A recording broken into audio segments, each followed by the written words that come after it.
in the Philippines because it landed at just this really weird time in the Philippines' history. It was during a crazy election that was racked with allegations of fraud. The Philippines was in a kind of love-hate relationship with America. They loved, obviously, the American aid and finances that was pouring into the country, but at the same time, they yearned for independence. They wanted to be their own country. Vicente Del Fierro was a local preacher living in Manila, and he hated the number fever campaign.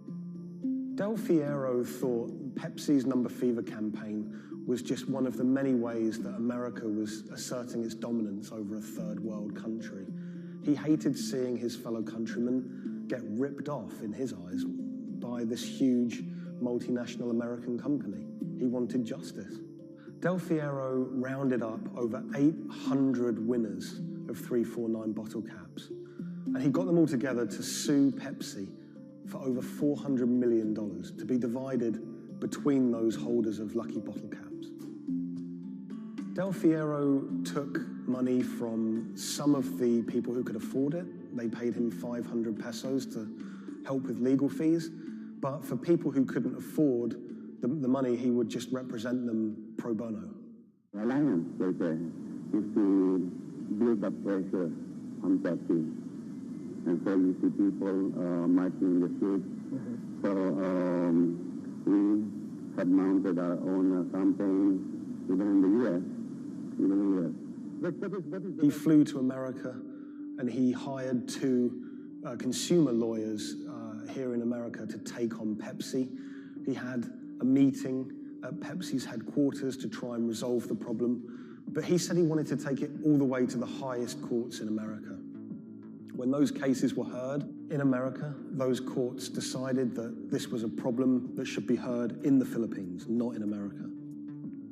Back in the Philippines, Del Fierro continued his case in the Filipino courts.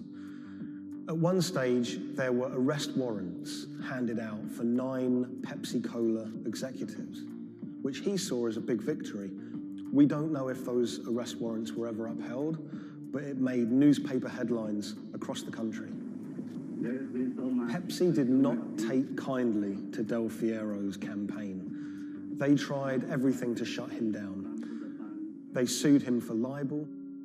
My father had to attend 3 times a month for a branch 145 and another hearing for the branch 113, also 3 times a month. Also, there was a time my father was hospital due to heart failure. Still, he had to attend the 2 branch hearing. Otherwise, for not attending, the judge will issue a warrant of arrest to my father. My father passed away January 13, 2010. After staying for almost 1 year in the hospital, he died of complication due to heart failure. After the death of my father, I was inspired to do the website. PepsiCo will be remembered for what they did to the consumer in the Philippines and to my father.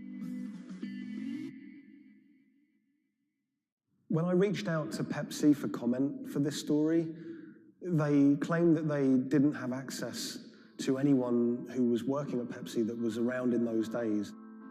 They also said that during COVID-19, they didn't have access to their documents about this, but you know, they were very careful to say that they were sorry for everything that happened, and we do know that Pepsi did try everything to try and make this right.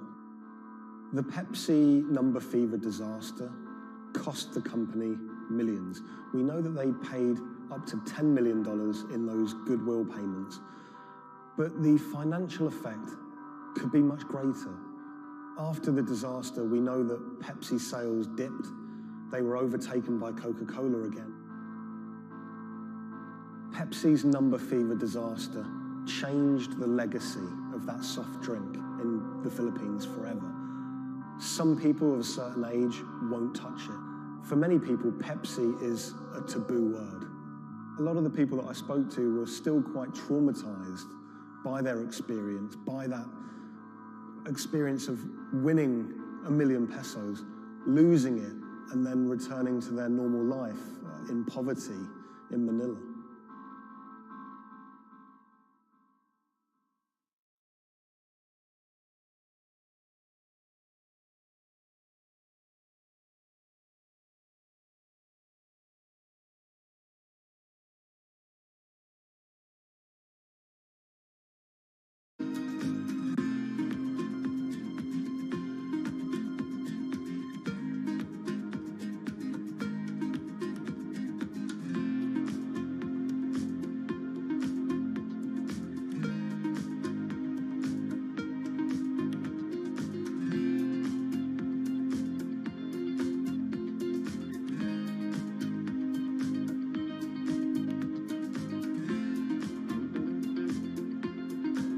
When the news of the bombing came out, it was a massive story in Germany. We are following some breaking news coming to us out of Dortmund in Germany. It was covered by all the media outlets. 3 roadside explosions triggered at the same time last night as a coach left its hotel in the south of Dortmund. Public figures commented on it. We should not let them affect our life, whoever it was. The media echo went far beyond Dortmund.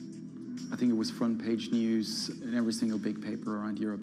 Everyone thought of like a terrorist attack, and people were scared that throughout the city in Dortmund there was more attacks to be happening. Unbeknownst to investigators, just after the bomb went off and the players of the team were shell-shocked, the person who had masterminded the attack was actually sitting in the hotel eating steak and sweet potatoes.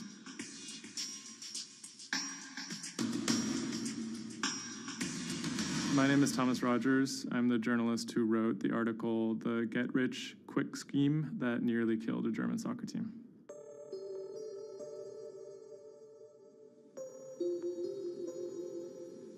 Dortmund is a mid-sized city in the western part of Germany in a state called North Rhine-Westphalia. And it's a former industrial city that's kind of fallen on hard times in the last few decades. It was severely bombed in the war, so the center of the city is quite stark. Some of the few high points include its soccer team. My name is Ike Henning. I'm a reporter with Bloomberg News, and I'm a great fan of Borussia Dortmund. Dortmund fans are super loyal. On all match days, the entire city is in black and yellow. It's like a religion. I think more than most German cities, soccer does play a very large role in the identity of Dortmund. In October of 2000, the BVB became the first team in the Bundesliga to actually go public. Salaries for soccer players in the Bundesliga have gone up very dramatically. With such high prices, they thought that by going public, they would be able to compete better with big teams like Bayern Munich. Unfortunately, that didn't go too well. Dortmund bought too many expensive players, high wages, and the club almost went bust in 2005. The price of their shares, it has sometimes gone up, but mostly gone down since they made that decision. So on April 11th, 2017, the team was staying in a hotel on the outskirts of Dortmund. Match days are always special in Dortmund. Everyone is looking forward to it. The team always meets in the same hotel ahead of matches. They stayed in this hotel in order to have a kind of neutral space before games so that they could concentrate, be sort of isolated from distractions, things like that. Everyone was pretty optimistic they had a chance to go really far, maybe into the finals. I was in the office and getting ready for match day. I was going to meet with a friend, a fellow Dortmund supporter, in a pub. As always, the fans are very excited about matches. On that day, they were heading to play in the quarterfinal against AS Monaco at Signal Iduna Stadium, which is in the center of Dortmund. Shortly before 7 p.m., the players of the team boarded their official team bus. When the bus took off the parking lot of the hotel and turned on the street, there were three detonations, 3 bombs that exploded and hit the bus of Dortmund. 3 explosions occurred close to the Borussia Dortmund team bus. The B team bus had just left the hotel. The explosions destroyed 2 windows in the rear part of the bus. People screamed, people jumped to the ground. The fellow Dortmund fan I was supposed to watch the match with, he called me and said, turn on the TV, there was an attack on the Dortmund bus. And I thought he was like, that was impossible. Some of the players screamed at the driver to keep driving as fast as possible because they were worried that people might storm the bus. German investigators say the explosive devices used in the attack on the Borussia Dortmund bus contained metal pins, and that one had pierced a seat headrest. Unbeknownst to the team members, the actual mastermind behind the attack was, as they were disembarking the bus, was actually eating steak and sweet potatoes at the hotel they had just left. Authorities are attempting to verify a letter left at the scene claiming jihadists were behind the attack. Because there had been a series of attacks by Islamic terrorists in Germany and Europe, there was widespread suspicion in the media that this was another Islamic terror attack. 3 letters were found at the site of the bombing that took credit for the attack on behalf of Islamic State. There were, however, reasons to doubt this particular narrative. It would actually be a surprise if ISIS were actually part of this attack. Possibly could be employed by other groups like the far right wing to try and shift the blame. The letters had some strange qualities. They were written in a strange German that used big, sophisticated words, but had basic grammar mistakes, as if someone was native German speaker but pretending to be a foreign person. Federal investigators have detained 1 man suspected of links to Islamist terrorism, one of 2 suspects whose apartments were raided this morning. Shortly after the bombing, a man in Austria named Rudolf, who was a big BVB fan, he noticed that something strange was going on the stock market related to the team's shares. He emailed the lawyers of BVB, who then forwarded that email on to investigators. The email stated that someone had bought 60,000 BVB put options, a wager that the value of the shares of the team would fall below a certain amount at a certain date. Why would someone buy that ahead of a match and then 3 bombs go off? Something isn't right here. For the person to make money off of that, it required the stock to go down quite a bit in a fairly short period of time. And it wouldn't just be the team losing a match, it would require something much bigger than that. There was another big red flag about this purchase, which is the fact that it had actually been made, number one, on the day of the bombing, but also from an IP address that had been traced to the actual hotel where the bombing had taken place. When 3 explosions targeted the bus carrying the Borussia Dortmund footballers on April the 11th, written notes left at the scene claimed the attack was the work of ISIL. The truth, as is now alleged, is remarkable. On April 21st, the police arrested a man in a southern German city called Tübingen. He was on his way to work, and his name was Sergei Venegold. He seemed like an unlikely suspect because he had no known connections to the Islamic terror world. He didn't seem like a far-right extremist. He didn't seem like a left-wing extremist either. He seemed to be a completely unremarkable young man. A 28-year-old German-Russian man, named only as Sergei W., stayed in the same hotel as the players on the night before the bombing. He specifically requested an upper room overlooking the bushes where the explosive devices were hidden. The media dissected why he would do that, what was his past. He had been inspired by the 2015 terror attack in Paris. And he noticed that in the aftermath of the attack, the stocks of French companies went down. And he believed that if an attack took place that was directed at a specific company, that the decrease in stock price for that company would be even more dramatic. It never occurred to anyone that someone would do that out of greed. We now know that the suspect bought 3 different derivatives on the Borussia Dortmund shares. With all these derivatives, he bet on falling shares. The suspect bought the majority of these financial products on the 11th of April, the day of the attack. If the plot had been completely successful and the stock had reached a value of 0, Venegold would have made up to 570,000 euros, or the equivalent of about $608,000. Ultimately, the plan completely backfired. The attacker, Sergei Venegold, didn't make any money. In fact, he lost money. In court, he would be extremely quiet. He usually kept his hands clasped together. One of the lawyers actually commented that he had never seen a defendant act so calmly. Venegold had served some time in the German military. From that information and from online research, he was able to figure out how to assemble remote detonated bombs that would do what he hoped to do. There were a few days of extremely emotional testimony including the soccer players who described doubting whether or not they could ever play another game again. It brought everything back up, and it didn't quite help them to kind of process what was going on. Throughout it all, he sat there completely silent. The big mystery that was swirling around the trial was the question of why. He may have simply done it because he wanted to impress a woman. Rebecca is a young woman who has a very troubled home life. She ultimately sees her relationship with Weinergold as an opportunity to leave that troubled home.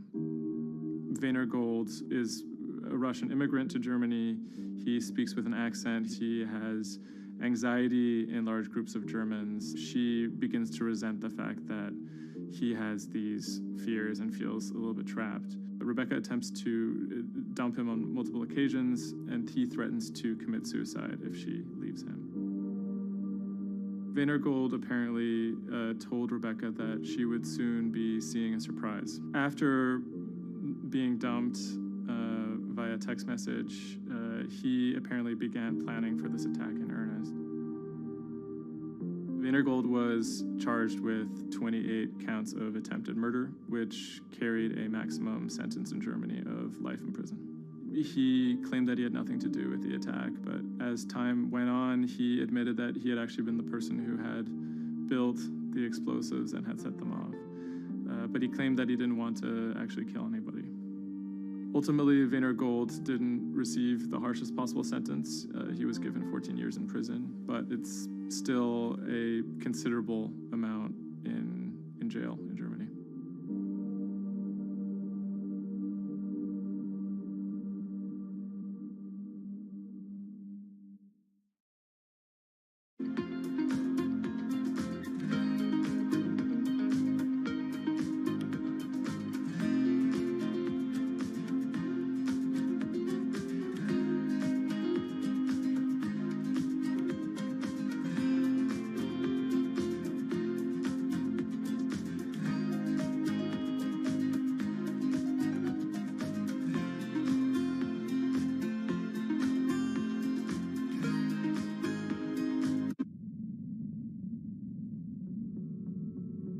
The threat of an asteroid hitting Earth is very real. If it's big enough, it's also very final. These are very, very infrequent events. The probability is not zero, though. A blinding flash of light streaking across the sky. About 100 tons of space rock falls on Earth every day. Most of it is so small it burns up in our atmosphere or lands unnoticed away from major populations. No human in the past 1,000 years is known to have been killed by a meteorite, and according to NASA, no large object is likely to strike the Earth any time in the next several hundred years. However, one thing is certain: we haven't found them all. There are thousands out there, and we don't know where they are.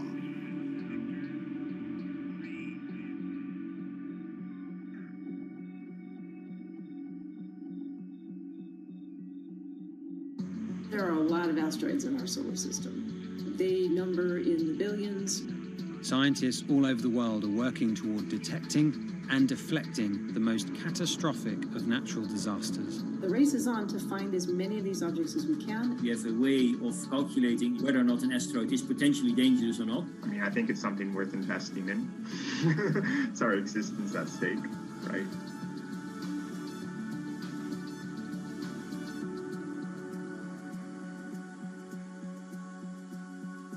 Amy, let's get this one out of the way. It's probably the question you get asked the most, but how scared should we be? Asteroids and comets are a natural hazard that's out there like a lot of other natural hazards. These are very, very infrequent events, these collision events, where an object actually impacts the Earth. The most important thing that we need to know about asteroids is when the next impact is going to happen and how bad it will be. What we know is that an object that's about, say, a kilometer across is capable of causing very, very wide devastation across the planet, really, truly global devastation. The object that wiped out the dinosaurs was somewhere in the neighborhood of 5 to 10 kilometers across, so even bigger than that. At a kilometer, it's still going to be very bad and will have global effects. For objects that are capable of causing what I would call sort of regional damage, kind of a large major metropolitan area, a city and its surrounding environments, sort of around 100-ish meters. It depends on the details of the composition and so forth. By the 1980s, NASA was cataloguing near-Earth objects. In 1994, stargazers watched as comet Shoemaker-Levy 9 hit Jupiter. The resulting zone of chaos was estimated to be as large as the Earth, and the event became a turning point in the search for asteroids and comets in our solar system. In 1998, Congress tasked NASA with finding 90% of asteroids and comets 1 kilometer wide or larger. Soon after, Hollywood blockbusters Armageddon and Deep Impact brought attention and fear to the masses. The great news is that the vast majority, more than 90% of all the really large 1 kilometer near-Earth objects have been found. The challenge now is working down to these smaller sizes that are still quite capable of causing a lot of damage, but they're just harder to spot because they're fainter, they're smaller. Can you give us a sense of how many are out there in our solar system? We know that there are a lot of asteroids in our solar system. They number in the billions. Most of them, however, are between Mars and Jupiter in what we call the main asteroid belt. This is a region of space where most of the asteroids in the inner part of our solar system live, and they stay there for many billions of years. There is another population, though, that kind of leaks inward and gets into the region somewhat close to the Earth, and we call these near-Earth objects. We think that there are millions and millions of near-Earth objects that are out there in the total population. As of today, we know of sort of around 20, 25,000, something like that. When we first spot an object, we really know very little about it. We just see something moving across the sky. So all you get is just sort of a handful of snapshots, just enough to be able to tell that this isn't an asteroid that we've already seen before. And then once we can calculate the distance to it, we can now start to make predictions about its true size. Is it large or is it small? So we have a lot of information that we have to get pretty quickly to really understand what's going on. Finding asteroids is just one piece of the puzzle. Planetary scientists are extremely skilled in determining the orbits and speeds of asteroids based on relatively small amounts of data. NASA runs simulations of the trajectories asteroids could take, which is useful but time-consuming. A team of scientists in the Netherlands have found a way that could buy us more time. Our method is very quick. So you can very quickly get an assessment of whether or not the object is dangerous or not. If you look at the classical way of determining the danger of an asteroid, it may take days of computing time on very big machines to determine this hazardousness. The current problem is that there's just too many asteroids out there to spend a huge amount of computational power on all of them. So the neural network allows us to focus on what really could go and pose a hazard to Earth. A neural network is a computing system that mimics the way the human brain operates to find underlying relationships in a set of data. By training the network in this way, you train it in recognizing those objects that are most likely to hit the planet. And once it's trained, you can apply this network to all the unknown asteroids. And then you can make a selection and saying, hey, these are the ones which appear to be having orbits similar to the ones which we know are hitting the planet. That doesn't mean that they do, but it only means that they look very similar to the ones we know they do. What else did you find? Should we be particularly concerned about anything? One thing that we did find is that our neural network was able to go and identify a handful of asteroids which weren't considered potentially hazardous, that when we went and integrated them forward in time, they came quite close to Earth. We find a handful which were not detected before or not considered being dangerous before, and we think they are potentially dangerous. It's very hard to simulate kind of going forward in time an asteroid that's going to hit Earth because, well, the Earth is really small. And space is really big, and then you have to have very exact parameters to shoot an asteroid that goes and hits exactly Earth. And then Simon had the ingenious idea of not even trying to do that and just launching the asteroids from Earth's surface and integrating backwards in time. It's very hard to make it hit. So you need a lot of calculations which all end up in nothing.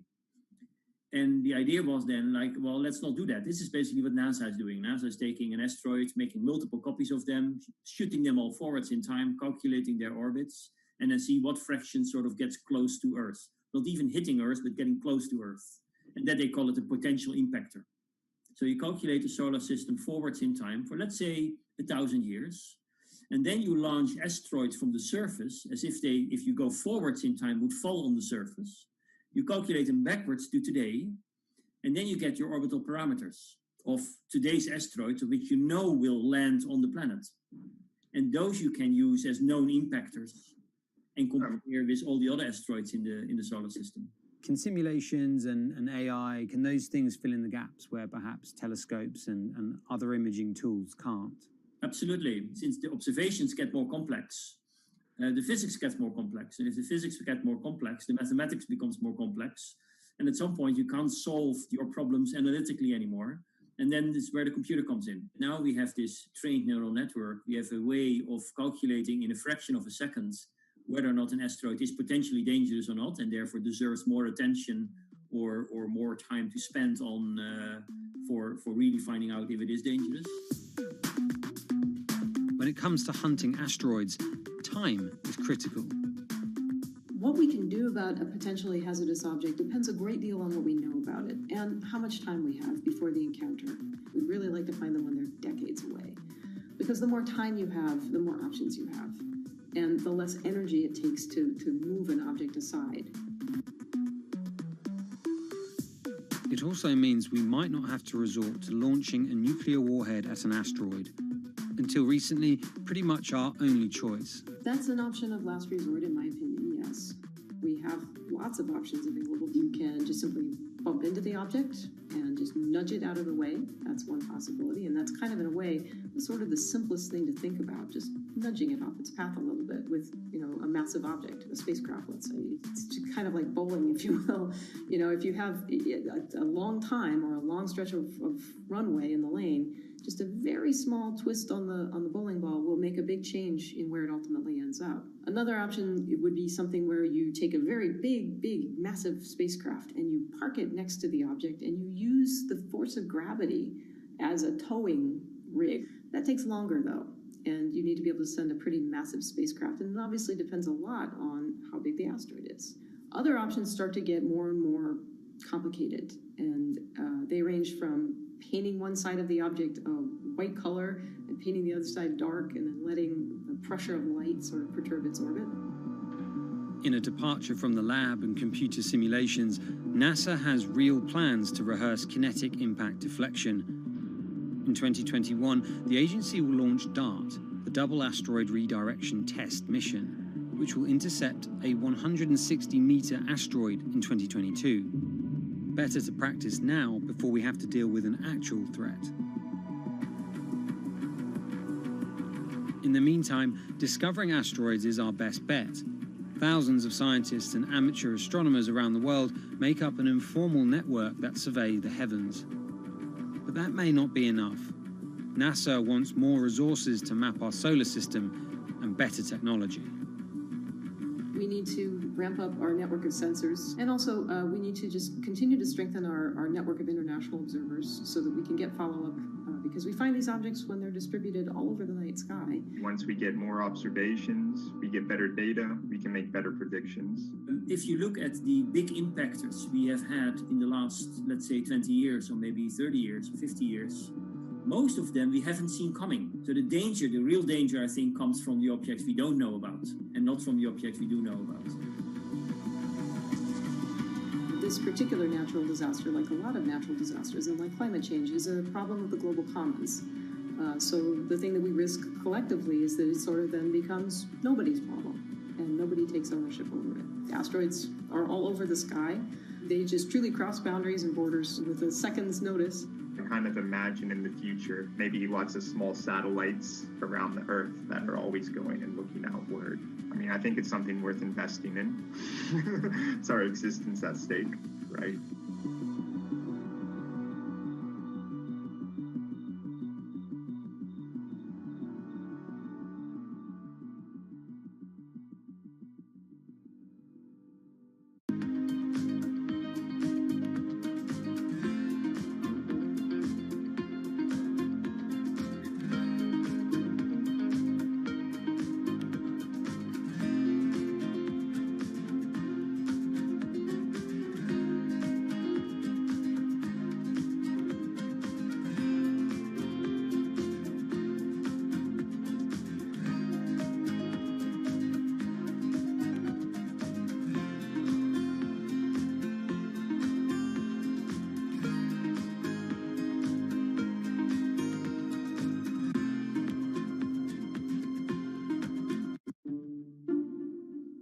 The pandemic has affected everyone in different ways. Some pass the time by baking. Homemade sourdough bread. Do I need to say more? Some chose to binge watch Netflix. It's your game. Or maybe you started a garden oasis in your backyard. Next, I'm going to put my lettuces in. But for millions of others, I'm going to be posting stocks that will boom. They wanted to uproot the financial industry. Let's just lock it on up and take $15,000. Here's a stock that can change your life. I see a stock going up and I buy it, and I just watch it until it stops going up, and then I sell it. I have gained over $3 million. I want some free money.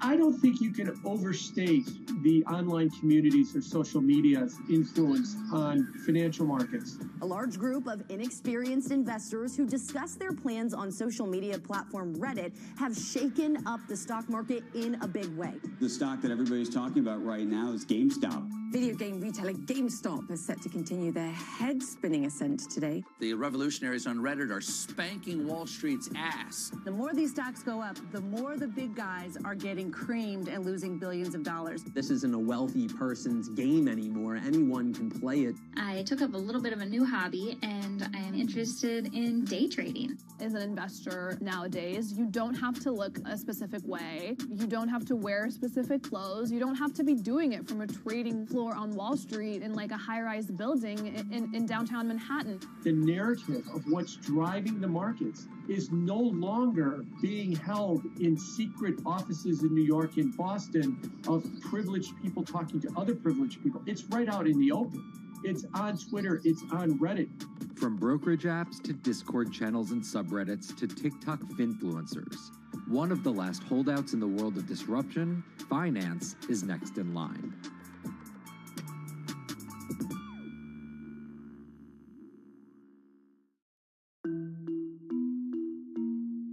Investing should be as ubiquitous as shopping online. That's Vlad Tenev, the CEO of Robinhood, the online brokerage app, talking about how he wants his app to disrupt the world of stock trading like Amazon disrupted the world of home shopping. And I think that speaks to exactly the mission that a platform like Robinhood has, which is to democratize investing.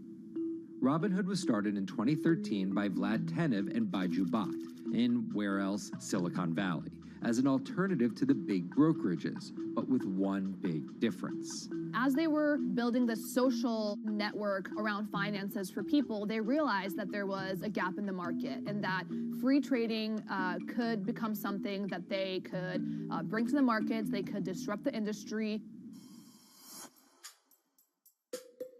While no-fee trading is industry standard today, it was unheard of when it was first introduced.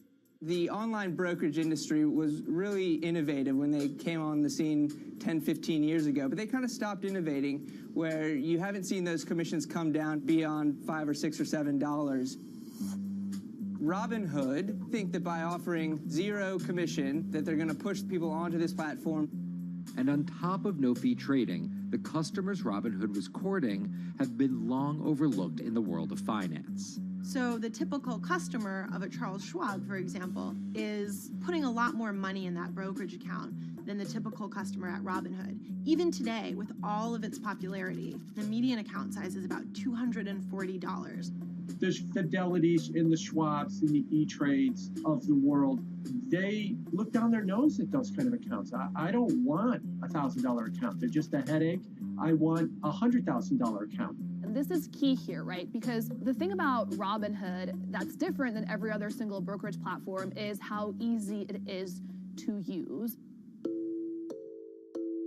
The design of the Robinhood app really has in mind a user who might be coming at this absolutely cold. The fonts are very well sized, the shapes, the colors, all of that is something that the founders of Robinhood paid really close attention to. And by creating an interface that catered to a newer investor, they were able to gather a pretty healthy group of customers. And by 2019, they had about 10 million customers. Those 10 million customers were a huge success story for Robinhood, but no one could have predicted its explosion after the arrival of COVID-19.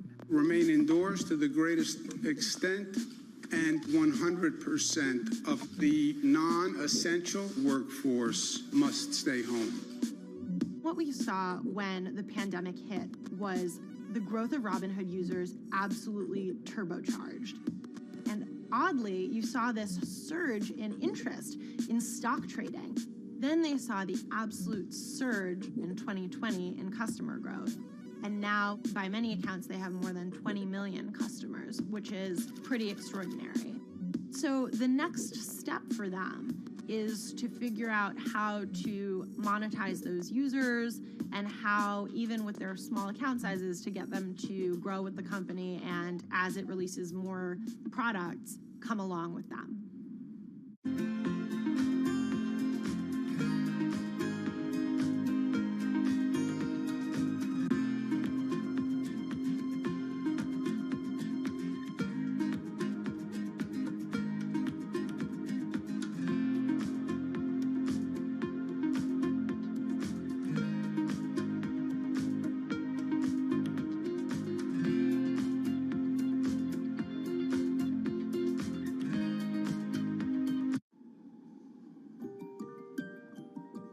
Robinhood would become one of the COVID economy's breakout successes. Robinhood traders, as they're called, became the shorthand explanation for the frenzy of often speculative retail investing after the pandemic lockdowns.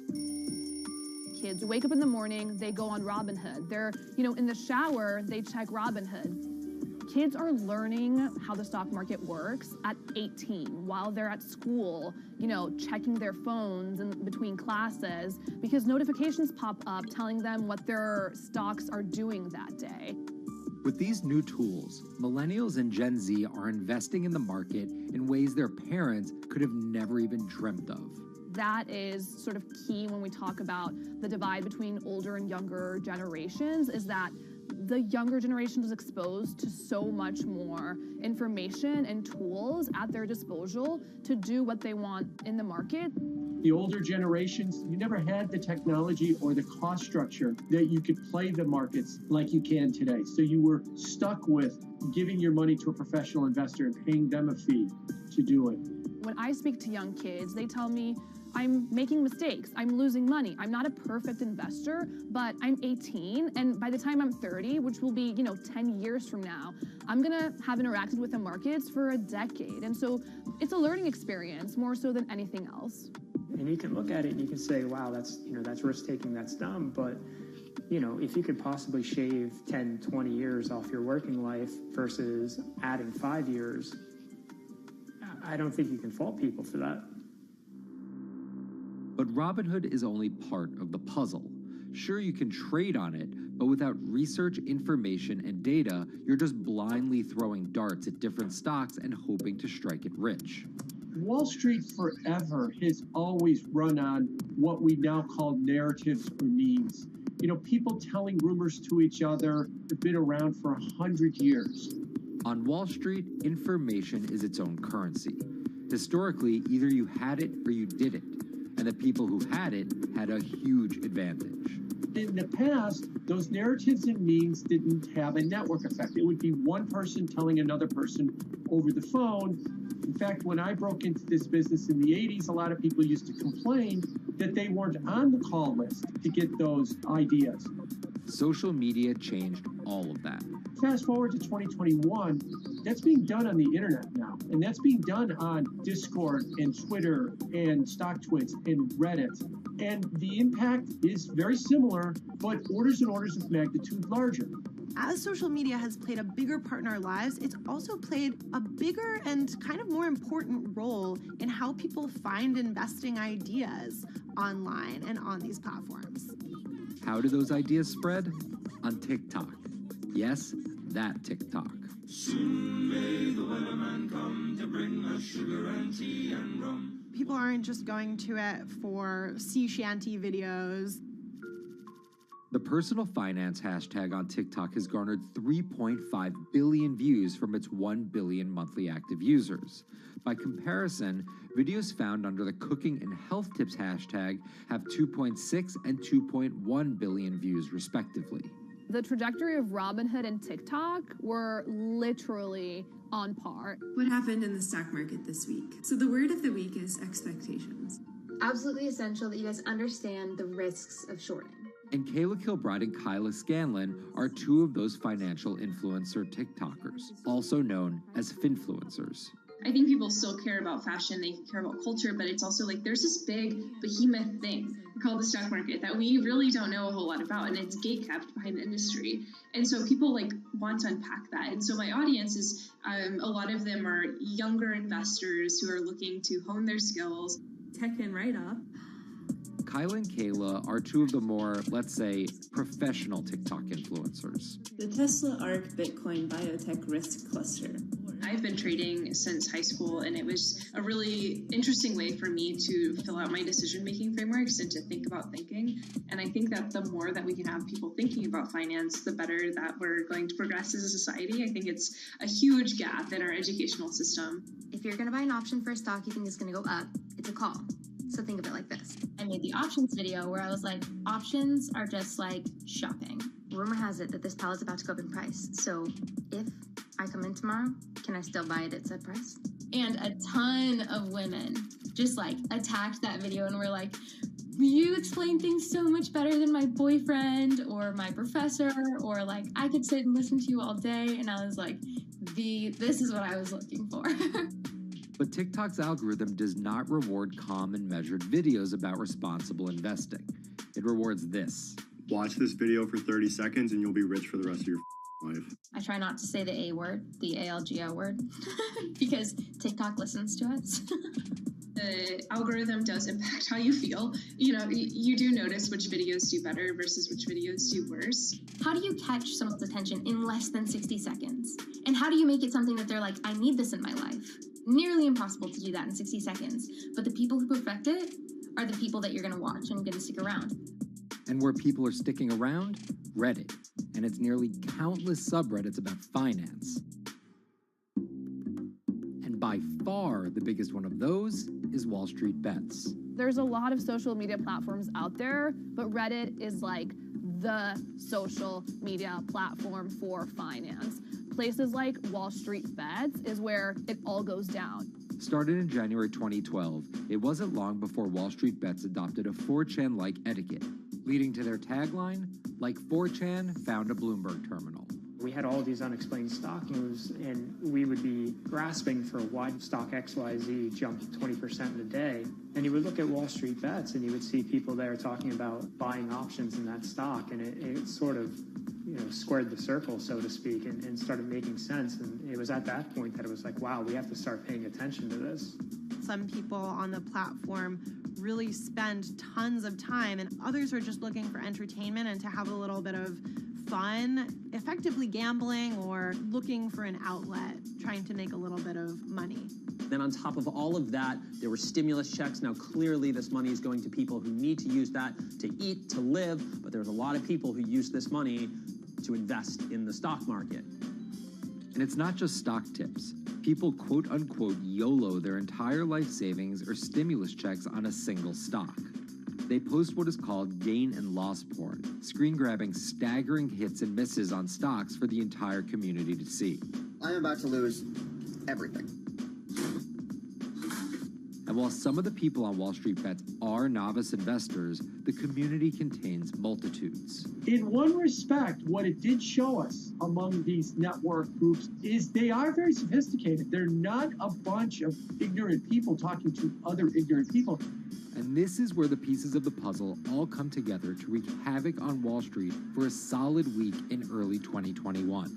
It's pretty clear that the combination of more people having retail brokerage accounts and trading apps and more people being stuck at home looking for some kind of entertainment and some kind of community online came together in this very singular way. What came together is GameStop.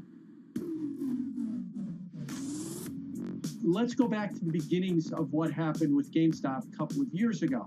On the boards like Reddit and StockTwits, a lot of people were talking about GameStop as being attractive value. Some of them are even, Wall Street alums who left the industry and now still have access to tools that they can use to improve their financial well-being and make very good decisions. And I think Roaring Kitty is a perfect example of that. GameStop is one of the most compelling asymmetric opportunities in the market today. Really, I don't understand how you could disagree with that. At the same time that this crowd was talking it up, the hedge fund institutional crowd didn't like this stock at all, and it had the largest short interest of any stock in the New York Stock Exchange going into late 2020. Short selling is a bet that a stock price will fall, and it's a fairly simple concept. An investor borrows a stock and then sells it. The investor is betting on buying the stock back later for a lower price, before returning it to the original owner, pocketing the price difference. What a short seller would tell you is that they almost act as a policeman in financial markets, or they're at least looking for companies that aren't what they say they are. And that can range anywhere from an outright fraud that some short sellers try to expose to just a company that's not worth as much as investors think it is. The problem is, if the stock price rises, the short seller has to come up with the money to buy the stock back. And the more it rises, the more it costs. And that's what's called a short squeeze. And the hedge fund Melvin Capital was on the wrong end of that squeeze. Melvin Capital lost over 50% of its money in the month of January alone, just from being caught in the short squeeze of the stock. This is where the disruption comes in. One of the most wild stories you're ever going to see. GameStop shares absolutely going nuts. In less than a year, the company's stock has jumped from less than $3 a share to almost $350. Cheers, everybody! Roaring Kitty has turned $50,000 or so investment into some $14 million. Whoa! Investors all over social media use the free trading app Robinhood to wreak havoc on Wall Street. They're actually piling on into some of these stocks to really hurt the professional short sellers. And they all used Reddit, Twitter, TikTok, and Discord to tell one another to keep buying and, quote, hold the line and not sell GameStop. People are getting cheerleaded for jumping in, buying at the highs. They're saying, keep going. And it was working too, until Thursday morning, the trading app Robinhood sent out this tweet. In light of current market volatility, we are restricting transactions, including GameStop. People were really angry. Robinhood was supposed to allow the regular people to play the same game these big boys are playing. But instead, we were all taken for schmucks, and they screwed us.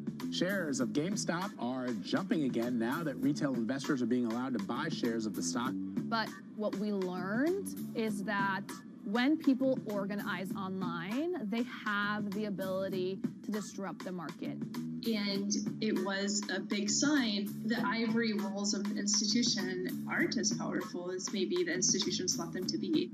I don't know if pumping up GameStop was the best use of billions of dollars, but I think that as a signal to society, it was pretty interesting and powerful. The GameStop saga was so impactful that both Vlad Tenev and Roaring Kitty were called in to testify before Congress to clarify each of their roles in the saga. One thing that's emerged from the congressional hearings is that they're interested in how retail brokerages make money and whether they're keeping the best interests of their customers in mind, but it's pretty fuzzy as far as what they would actually do as a result.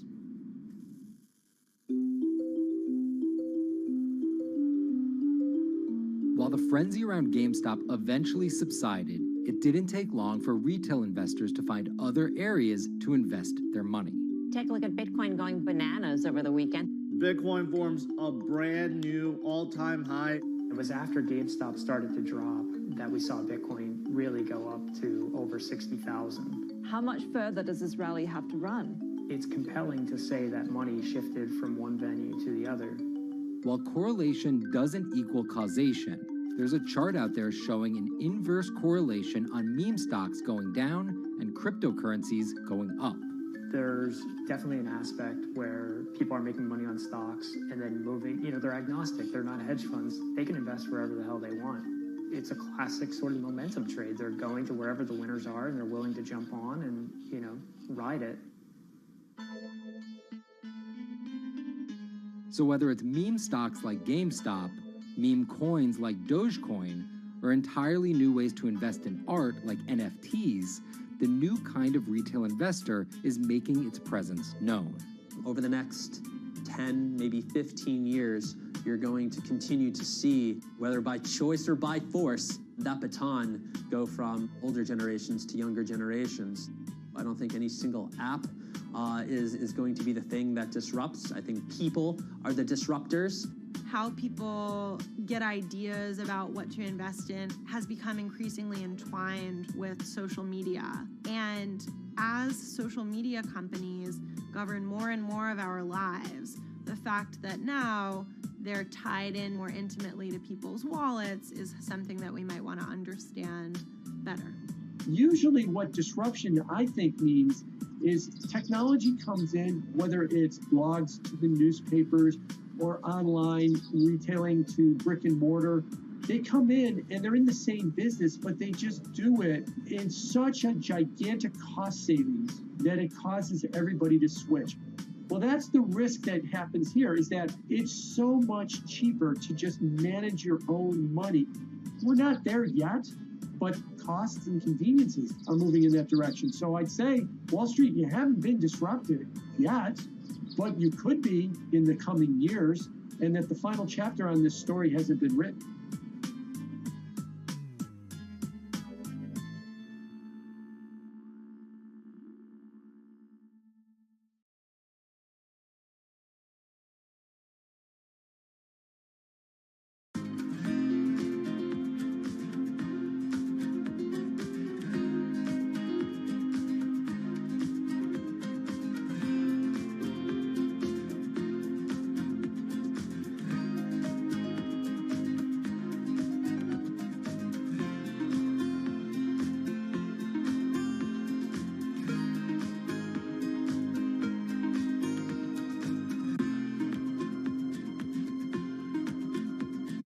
Meet Bloomberg's own David Nicholson. Now, his happy place is out in the field, on the open road. But like the rest of the world lately, he's been working from home a lot more than he's used to. COVID-19 has prompted a massive urban exodus as professionals of every ilk yearn for more space to live and work. As a result, rural areas have exploded, and they're poised to experience a resurgence as more and more families pack up and leave the big city to try out life in the burbs. But there's one problem with that.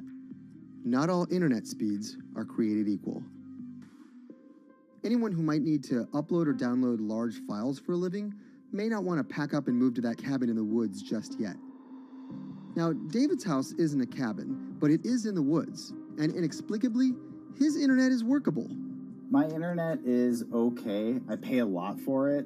It's around $140 a month. The download speed's great, and the upload speed is terrible, which is really bad for my work because I have to upload these massive files. But I'm definitely one of the more lucky ones in this community. Just a few miles down the road, my buddy has awful internet. It's usually under 2 down and under 0.2 up, so it's often unusable. Some days it's around 1, and other times it'll drop down to about 0.2, 0.3. I just want to be able to have internet at my house without having to go outside the normal ways of acquiring internet. It's really frustrating. We're literally a few miles away from downtown, and it just cuts off. This is a problem, and the solutions are not there yet, because getting high-speed internet in rural areas en masse is something our providers may simply not be ready for.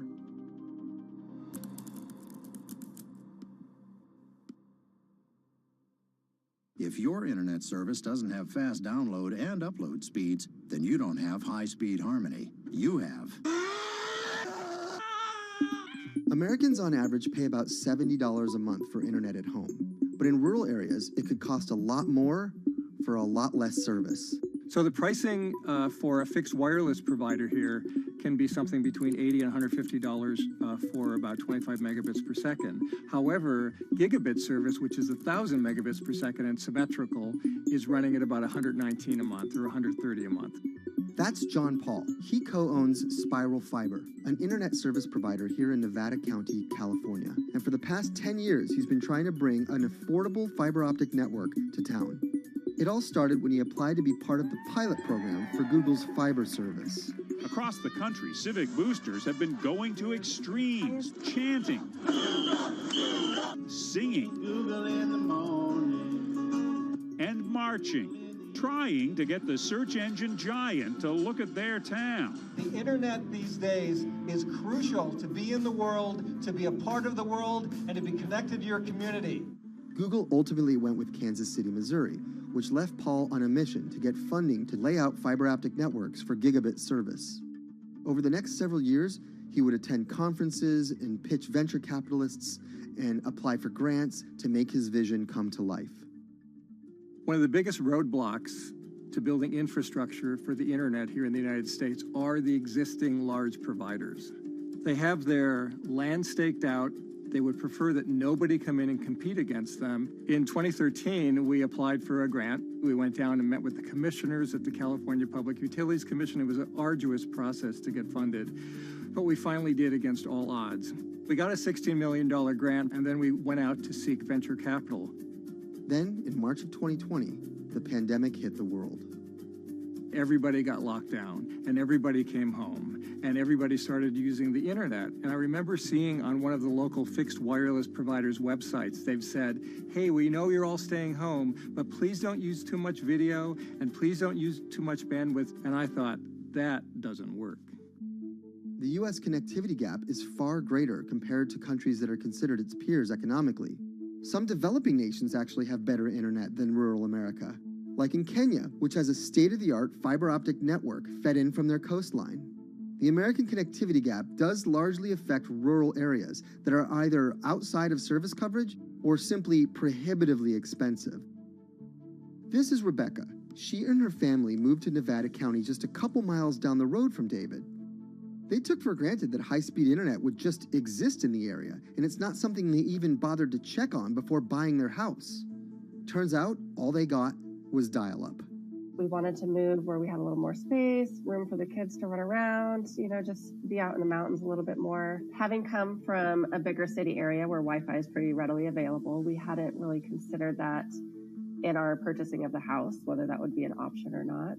When school started, and now that we are remote learning with our children and we're doing everything from home, we didn't have the option to do that at our house. So every day when school would start, we'd have to pack the kids up and we'd go to my in-laws' home. They have a little cabin up in this area that does have Wi-Fi already. Rebecca's situation is the norm in rural America.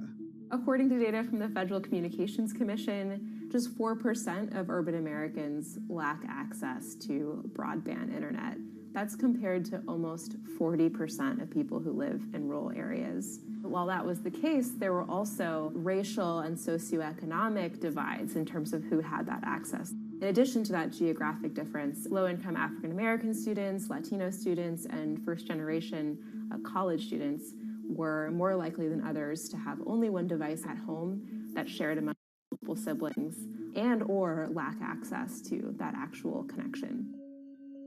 For most American towns, there's also a lack of competition, forcing internet prices up. And large providers like AT&T and Comcast aren't incentivized to expand service to these rural communities. This is how Xfinity makes life simple, easy, awesome. So in our area, we have a small imprint of Comcast, but they're not going to go out to the more rural areas. It's just not cost effective for them to do it as a large company. In order to lay fiber cable, you're actually physically digging trenches into the ground. And for internet service providers, they're primarily focused on maximizing their profits. And so the fewer customers you have, in any square mile and the more fiber you have to lay, that's just kind of harder to pencil out from a purely economic standpoint. AT&T released a statement on the matter, expressing the need and desire for government assistance to fund fiber optic expansion to areas deemed unprofitable.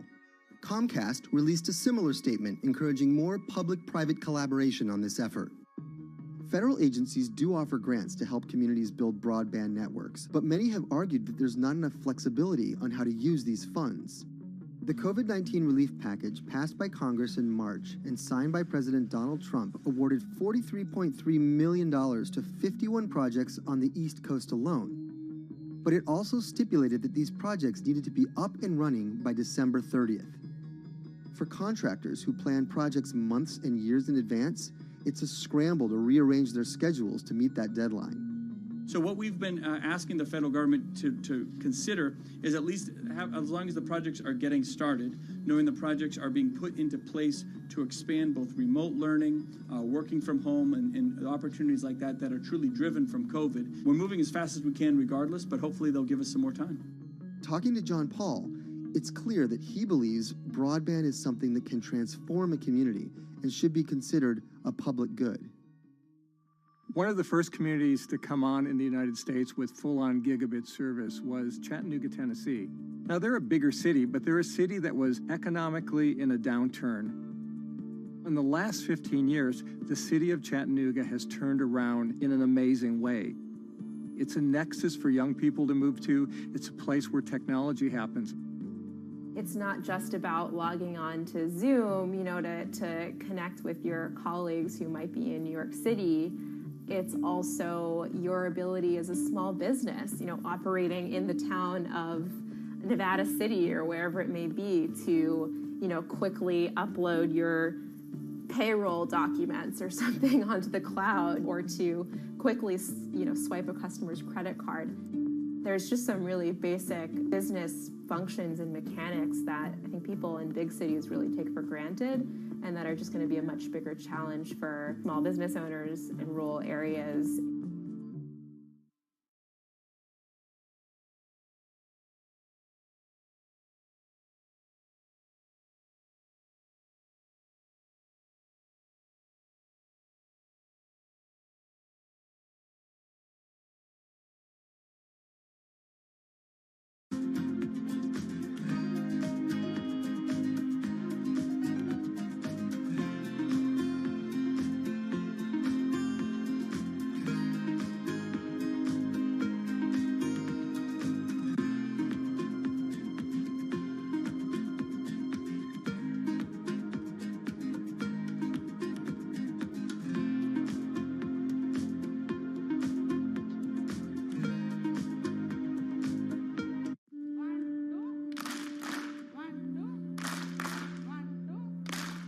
Connection lost.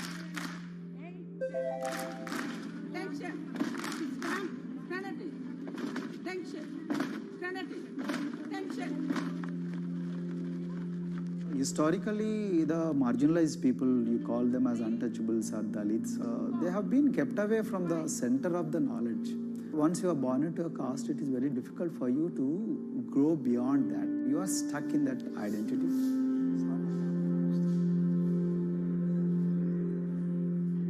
I think education is the best way of liberating them. So that's how I chose to work in education sector. The kind of education that we are giving to the marginalized people is going to change not just the fate of these communities in Telangana, but it is going to be the source of inspiration, source of hope for all the marginalized in this country.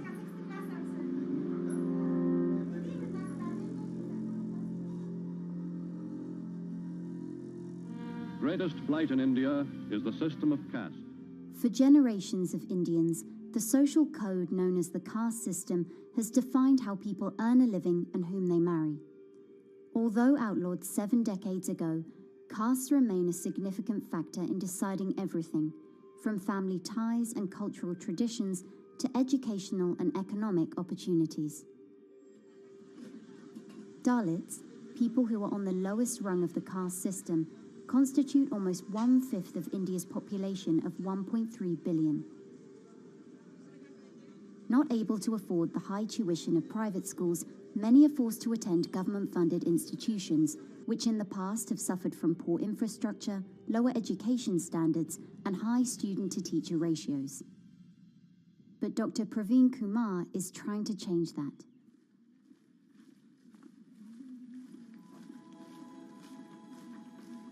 I am currently working as head of Telangana Social Welfare Residential Schools. So totally above 400 schools I manage. These are all residential schools for the students who are historically marginalized but talented and then poor.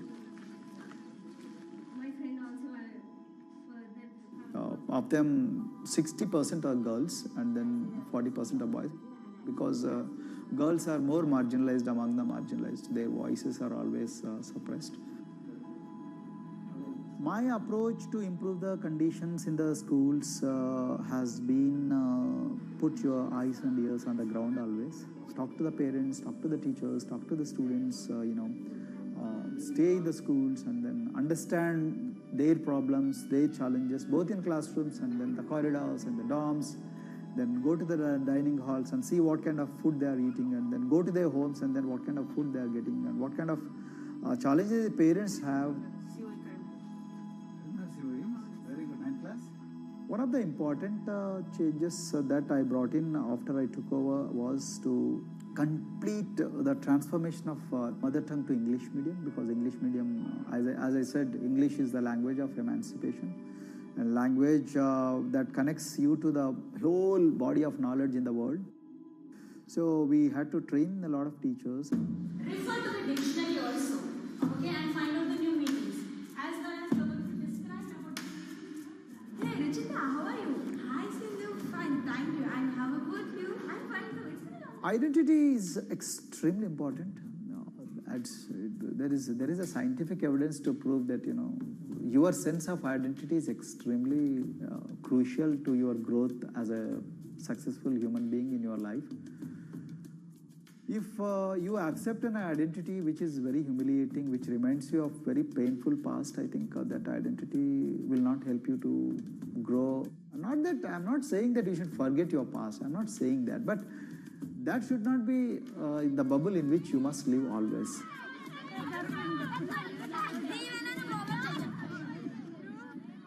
Sweros is an alternative identity. S stands for state, W stands for welfare, Aero, SW and then Aero is Swero.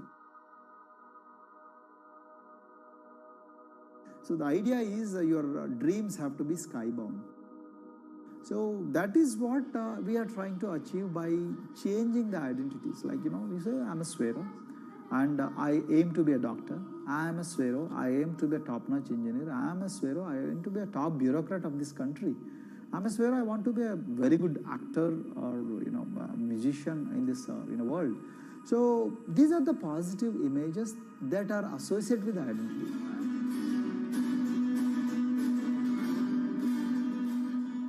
Just to give an example to you, in 2012, in our institution, we used to produce about 6 doctors per year. But because of our, this self-liberating ideology of Sveroism, we have, this year, we have produced about 189 doctors. This is phenomenal for any poorest of the poor people. You know how difficult it is to get into medical colleges in this country. So, but today, because of this ideology, the students have been able to achieve this, feat. Pujita has been a farm laborer, and her parents themselves are agricultural laborers. And then this girl used to sell vegetables, but thanks to the residential education institutions, she came to the Gaulidoddi campus, and then she toiled very hard for 1 year, despite many problems. And today, I'm so happy to share with you that she has joined one of the prestigious medical colleges in the state of Telangana, Usmania Medical College, and then in future, she hopes to be a gynecologist. So this is the journey our children are hoping for. Similarly, the Mount Everest expedition. Mount Everest expedition, we are very fortunate enough to place the youngest ever female in the history of this world on the peak of Mount Everest. How did this happen? It's all because of an ideology that helps you to liberate yourself.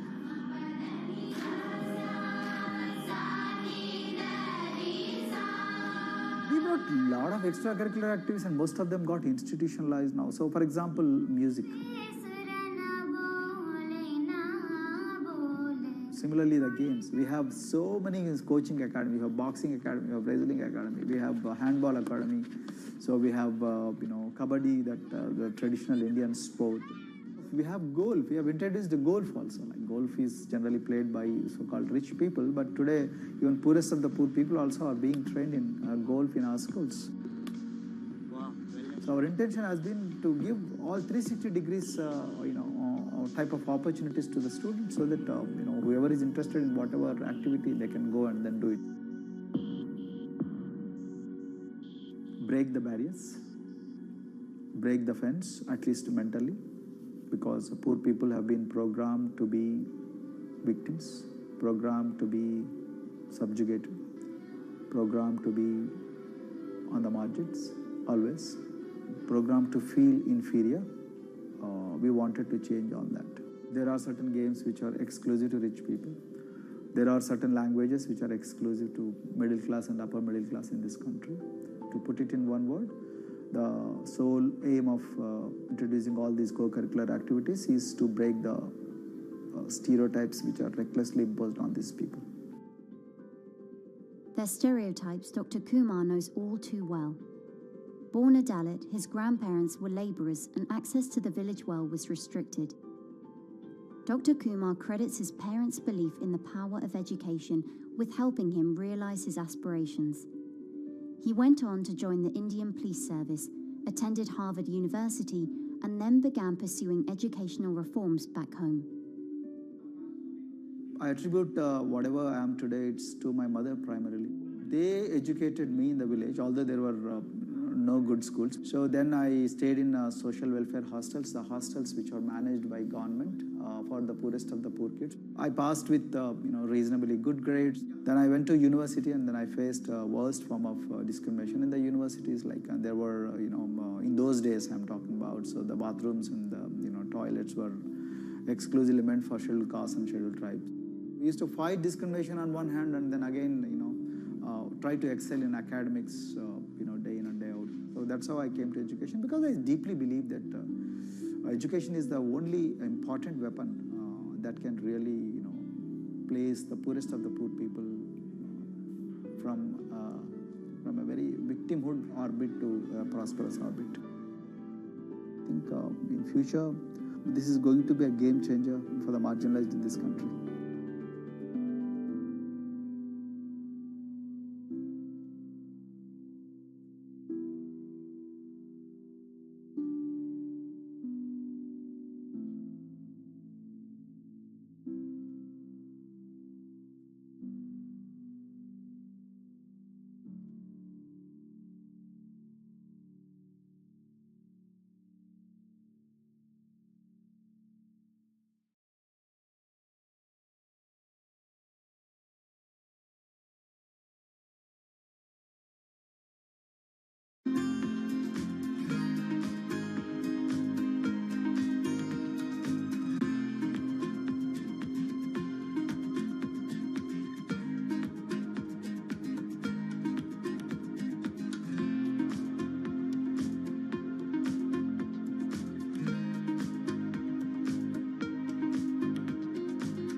If you look at a thermal image of a city and then compare that to a map of vegetation, you'll find that where there's greenery, the temperature is lower.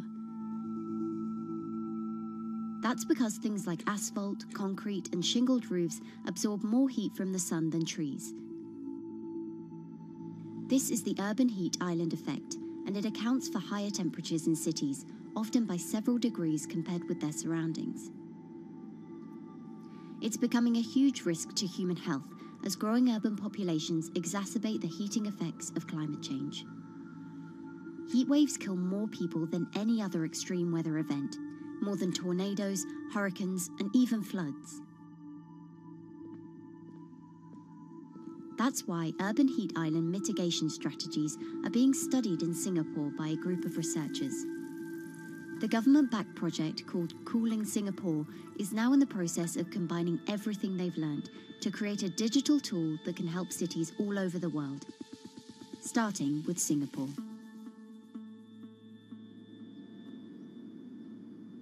In Singapore, close to the equator, temperatures regularly rise above 32 degrees Celsius or 90 degrees Fahrenheit. And the city structures only make it worse. And that is also the case for Singapore, which is basically a concrete jungle, more urbanized, more developed city. And even in Singapore, what you have is a situation whereby there's a temperature difference of 7 degrees Celsius between the more urbanized and the more rural areas. The government has taken drastic steps to keep temperatures down. This is Gardens by the Bay, an award-winning park. And inside this greenhouse is a pleasant 24 degrees. That's because the dome, along with 24 nearby towers full of thousands of people, is chilled by what's probably the world's largest underground district cooling system. It uses a large central plant that cools water and then pipes it into banks, residential towers, an exhibition center, shopping malls, and the city's iconic Marina Bay Sands hotel and casino complex. So one of the biggest perks of using this system for the buildings is that they can save 40% in terms of electricity usage compared to your traditional air conditioners. And with Singapore relying on natural gas for most of its power, this new system means emission savings equivalent to removing 10,000 cars from the city's roads. That has big implications for the rest of the world. If things stay as they are, more than a third of the world's electricity could end up being used to cool buildings and vehicles by 2050. As the world gets hotter, gets warmer, there is a greater need for air conditioning and as well as refrigerators, for instance. And the more people are buying these household appliances, the more energy usage they use, and they release heat more, and that then exacerbates climate change. It's a vicious circle. And so since 2017, researchers at Cooling Singapore have been identifying design solutions that reduce our need for so much cool air in the first place. One thing many cities have in common, and that's the importance of vegetation. That's a very important measure to mitigate the urban heat because of the shading effect, of course, and the psychological effects of the vegetation, and also because of the possible evaporative cooling effect of the vegetation. Vegetation can be, of course, on the ground floor in form of trees and shrubs, and you can walk under them. This is the so-called canopy layer that the vegetation forms above us. But vegetation can also go up the facades of buildings, and it can go to the roof of the buildings. Luckily, Singapore has been striving for the garden city feel for quite some time. It was a vision initially introduced by then Prime Minister Lee Kuan Yew in 1967 to make life more pleasant for people. And today, Singapore is one of the world's greenest cities in terms of urban vegetation. Kampung Admiralty, a community centre that contains health facilities and social spaces, now provides more green space than the plot of land it was originally built on. It's topped by a roofscape of staggered terraces covered in local plants, which functions as a community park. And a village green in the centre that contains farm plots for residents to tend to. Park Royal on Pickering was designed as a hotel in a garden that doubled the green growing potential of its site. There's now 15,000 metres of sky gardens, reflecting pools, waterfalls, planted terraces and green walls. And the government has big plans as well. Singapore actually has a plan to plant 1 million trees and add more green spaces over the next 10 years. It is actually a mix of wanting to reduce the urban heat island effect, but on the other hand is also to get the people to be more connected to nature. But it's not enough. The city-state has still been warming twice as quickly as the world average over the past 6 decades. That's why Cooling Singapore has developed a catalogue of other potential heat mitigation measures. When you try to mitigate the urban heat island effect in a city or in any building, in a village as well, the first place to start is by shading of the windows. You have to keep areas clear so that the wind can move through it. Water of a certain depth can act as a very good thermal buffer. If you have to construct heavy buildings such as high-rises, at least you can make the surface, the facade, less heavy, and you can protect it from direct sun penetration. We have to make sure that no combustion engines will be in the city in the middle, in the medium to long-term range. So ideally, the electricity production is outside of the city, and you bring just the clean electricity into the city. You can at least minimize the use of energy in the city, and you can start to slowly convert the roofs, the facades of the city into production areas for renewable energy. In Singapore, unfortunately, this is a limited option, but in the long run, it could produce up to 20-25% of the energy, of the electricity needed in Singapore, if all the roofs and the areas in the buildings, on the facades would be used to do that. With so many different ideas, Cooling Singapore is also designing a virtual model of the city to test them out. It's called a Digital Urban Climate Twin, or DUCT, that will calculate how each element of the city's design will impact the urban heat island effect.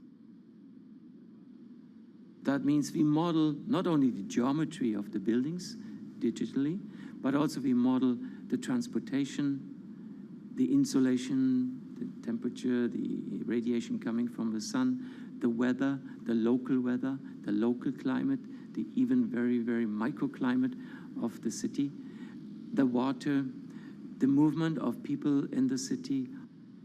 We can invent scenarios, we can design scenarios, test them before we actually build them, and if they test very well, and we are sure that they will function, then we can start to build them and put them into reality.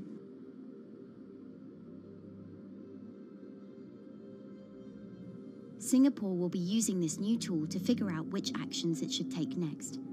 And the model can be applied to any city, whether it needs to keep heat out or keep heat in, which will ultimately save energy, slow climate change, and improve our quality of life. So this is something that Singapore will be able to export, maybe even together with its city development systems that it already has. Singapore is one of the very few cities in the world that really combine this scientific approach with a very well-established urban redesign and urban design approach. Through its agencies and the combination of its agencies, it has achieved a lot in the past. If it keeps following the scientific path and the combination with the other knowledge in the city already, we think that it will be a very comfortable and very livable city in the future, even more than today.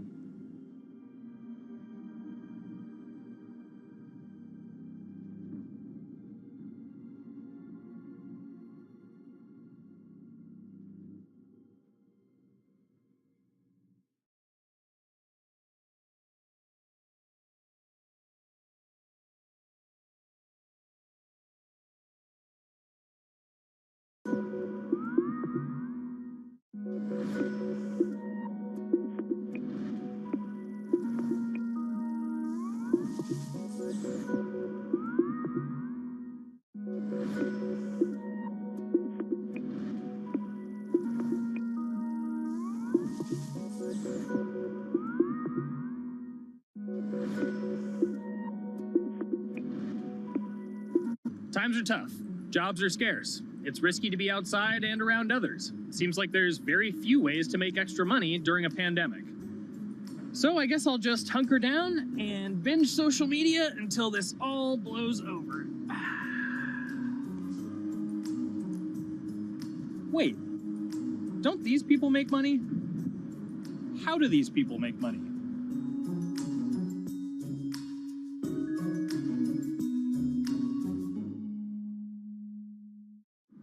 Streamers, YouTubers, Twitch stars. How do they make money? Is it a lot? Is it a lot of work? I know, I gotta ask somebody in the biz, and I got just the guy, Austin John Plays. This is your full-time job now, right? As of November of last year, yes. This was always just kind of like a side thing. Like any money that I made from doing my videos and whatever else, I never touched that because I didn't really think of that as being like real money. And then it started coming in more and more. And then it was like I hit my first day that I broke $1,000 and I was like, this is actually going to be money. How did the YouTube channel come to be? When the game Pokemon Sun and Moon came out for the 3DS, there was like things that I learned about the game, and then I wanted to just share that information with people.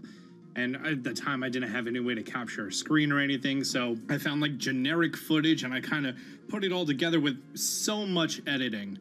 And that video got 6 views. And then 2 days later, I made another one, and that one got 12 views. And then I just started pumping out more and more content, and people were like, this guy knows what he's talking about. It really just started building on top of itself, and then it was like, my channel really focuses on tips and tricks. So I play a straight 18 hours, and I'll finish the game or get to about the 40-hour mark, and then I'll make my first video. While I'm going through, I have a giant notepad and just scribbles everywhere, and I make these notes of like the things that stumped me, so I know the things that may stump other people. What do you need to think about if you're building your YouTube channel? 1, You need to do something that you're passionate about. Not that you like, not that you think you're gonna make money on, something you're passionate about. The other thing is something that other people are passionate about. It holds a special place to them. And third is, it needs to be something that people are gonna seek out information on. In order to enter into the marketplace, you either need to be better than everyone else, you either need to be faster than everyone else, or you need to be more accessible than everyone else. And you can't be more accessible because it's already on the platform. Granted, if you understand how the algorithm works, which is very similar to Google Analytics, then yeah, you can have a little bit of a head start.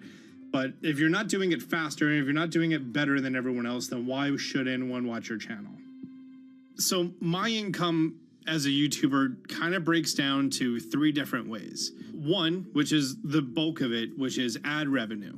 Whenever you go and you watch a video and then there's an ad and then you wait 5 seconds and you hit the bottom right corner and then you go on to the next video, or a non-skippable ad, or the video starts immediately, you get the little banner ad at the bottom, or if you scroll down from the video, the first thing that shows there is an ad. Those are the 4 different types of ads that can appear on every single YouTube video. And all of them pay a certain amount. It varies on lots of things, like the country of the person who posts it, the country of the person who watches it, the time of year, where you are in the quarter, if there's anything going on with a reduction in ad revenue. Like, great example, COVID-19, companies weren't spending as much on advertising. So because of that, CPM went down. CPM stands for click per thousand. I'm using the Roman numeral for 1,000. And that means that for every 1,000 views, you get a certain amount of money. Now, on low ads, when I first started off, my CPM was 30 cents. So every 1,000 views, I made 30 cents. But then once I signed with an MCN and I started making more quality content and more engaging content, some of my better videos and certain times of the year, I can see CPMs as high as $12 to $14. And there's a big fluctuation between, you know, if I post a video when there's no ads being spent, like January and February, that's the reason a lot of your favorite YouTubers and also TV shows don't post new videos in that time of year because ad rates are down. Why are they going to make content then? Instead, you're recording and you're bulking up for when ad revenue is higher. The second way that a YouTuber makes income is support, crowdfunding, things like that. When I first started off, Patreon was really the only option, but then they started rolling out supporters and members for YouTube channels. So whenever I have a live stream, you can click a button and then you can become a member, and then you get special icons next to your name. I believe they're called badges. Or on any video, you can hit the join button, and that helps support the channel. And then the third aspect of that would be merch. And for me, my merch has been somewhat basic. In fact, I'm wearing one of my t-shirts from last year right now. You have to endure the times that your first video gets 6 views, that you posted on Reddit, and they say shut up, and then an auto mod bans you. You have to go through that, because until you go through that and you discover why you're doing it, you're not doing it for other people, you're doing it for yourself. If you're not loving what you do, then it's not worth it. Huh. So make a channel about something that I'm passionate about. Oh, sweet. I guess I can make the channel about that.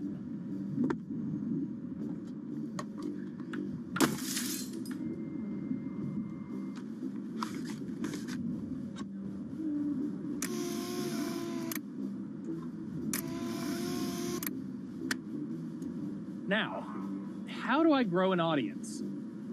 How do I get popular? It's all about diversification, right? You have to have a massive Twitter following. You have to have a massive Instagram following. You have to have a massive YouTube following. Of course, you have to be on Twitch, which is the key platform. But basically, any way you can get in front of your audience, you can engage with your audience, is going to drive those clicks, which ultimately drives the advertiser revenue that you get back from all of these platforms. It's me and Dan playing video games and talking in a funny manner over them. They're not just people who are good at games, they're actually people who are good at online engagement, online entertainment, first and foremost. You have the right to remain stylish. Anything you wear can and will be used against you in the court of fashion. The streamer is either very, very talented at the game. The best player in the game is generally going to draw a crowd because people like watching people who are very good. On the other hand, they're either very, very good or funny, charismatic, whatever it is on that side. Oh, no.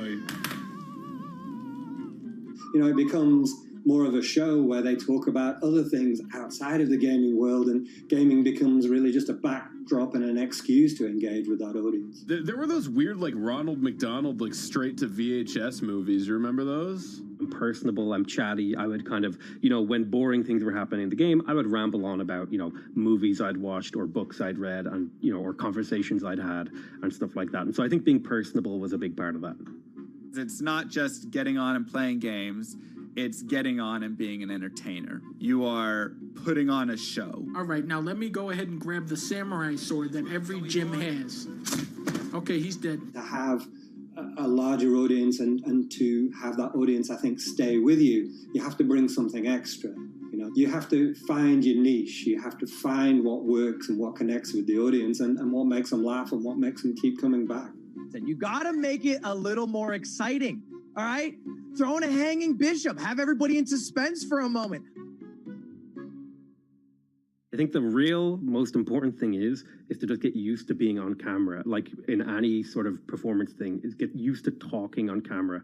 My first few videos were terrible, but because I sat down and did it for 6 to 8 hours a day, I just got used to talking and I got over that uncomfortable hump.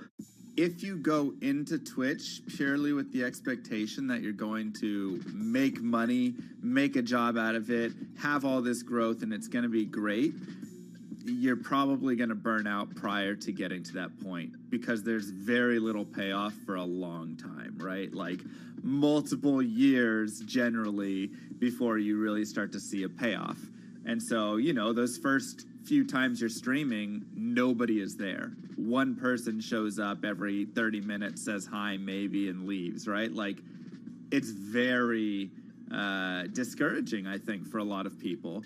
And so you have to be there just loving it. You have to love talking to yourself when nobody is around. You have to love just the game that you're playing, all of that stuff, because it takes a while. And I think a majority of people burn out prior to getting to the profitable point of it. And there you have it.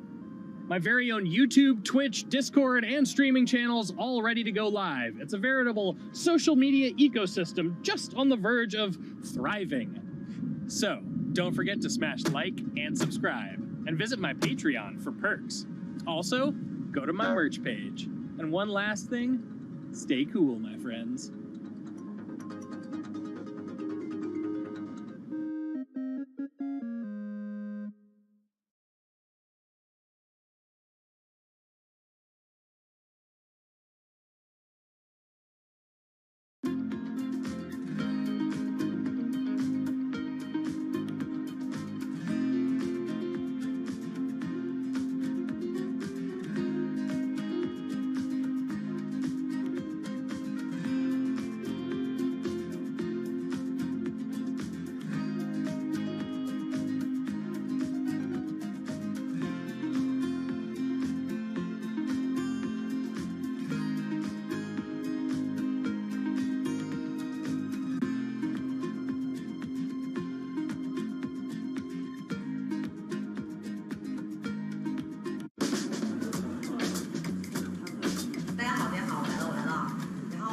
This is live stream shopping, one of the hottest trends in China.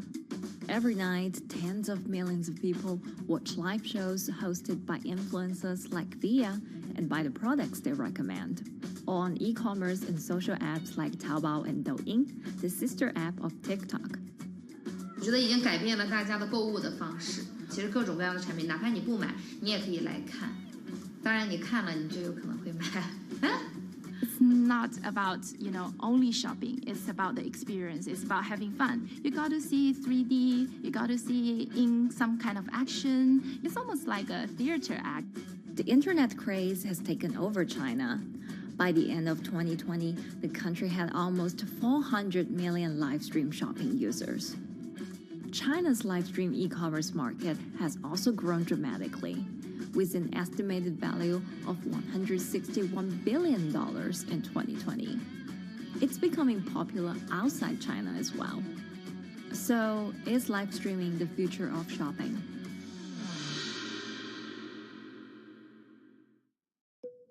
Live streaming is not a new thing. In China, it started in 2015 with the rollout of 4G. And it was first used for entertainment and socializing. Many live streamers performed for their followers or chatted to them, making money by receiving virtual currency and gifts. In the West, live streaming is mainly the domain of avid gamers. In China, it's broken into e-commerce.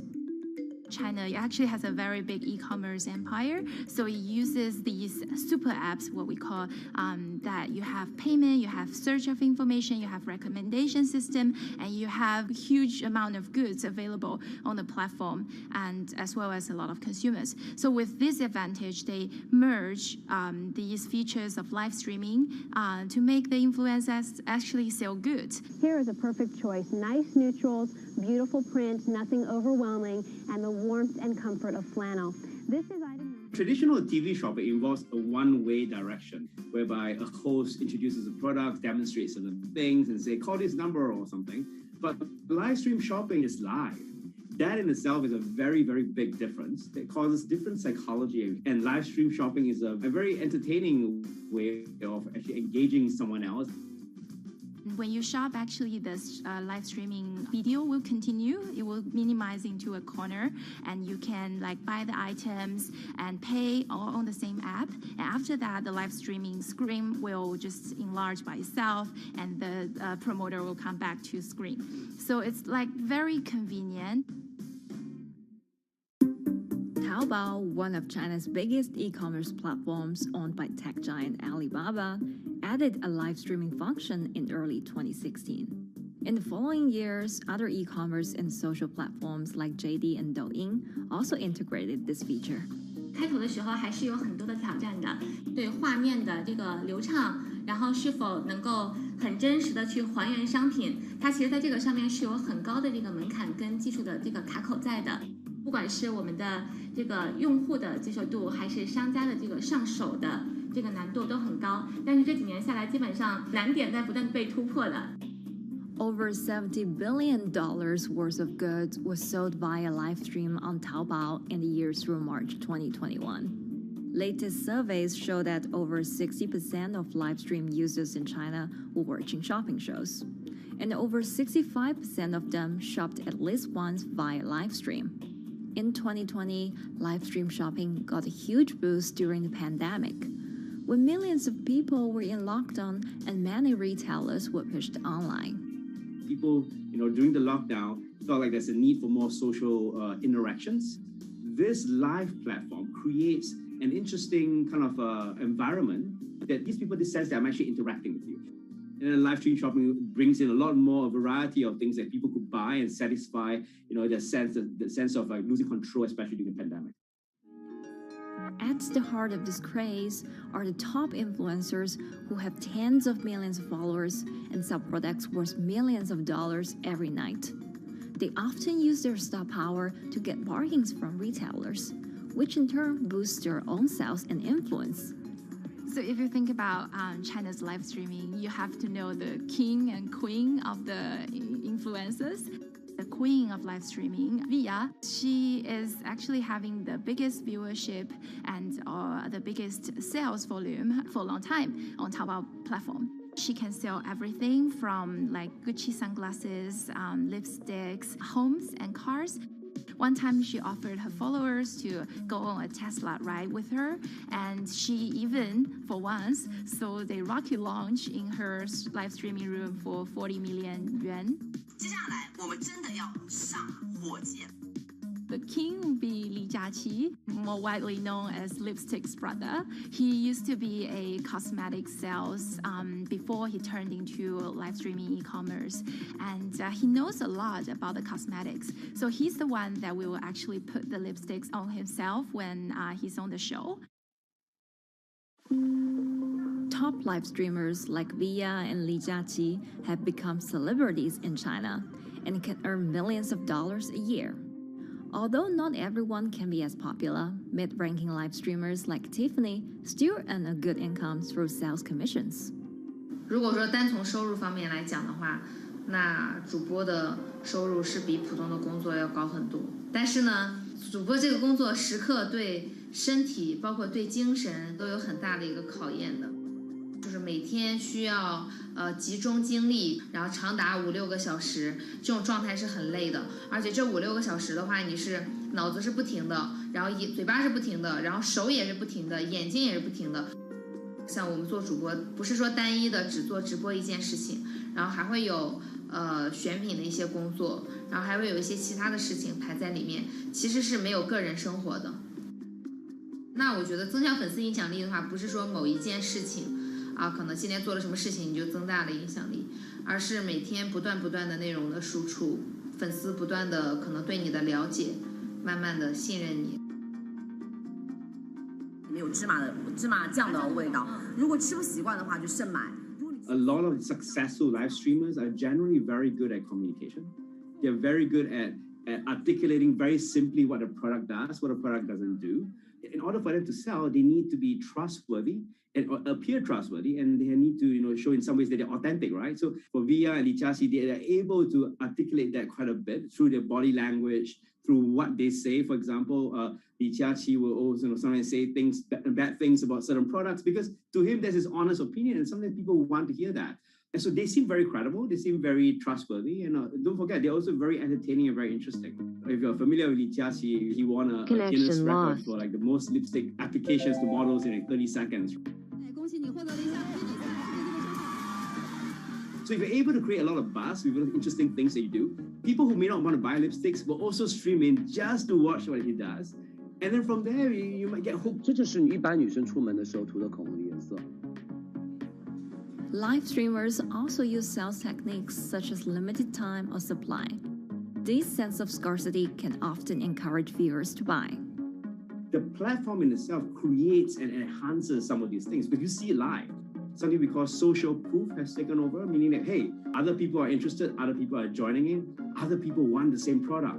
And they add it in the chat and they ask questions and they say, oh, I want this too. What happens then? It makes the whole product even more scarce. But it's not just influencers. Local farmers, luxury brands, even mutual funds have also started their own live stream shows. Working with very top-tier live streamers can be risky. It's not necessary that the benefits will end up with the brand. So we see company executives opening their own shows. And we see like P&G have their own sales room, which runs shows every day as well. We also have like local governors in like small towns to sell their agricultural products. So the live streaming is definitely transformed the way product owners can think about how to reach their consumers, and it enables a lot of players to actually sell. Live stream shopping is going global. Merchants in Southeast Asia have embraced this trend.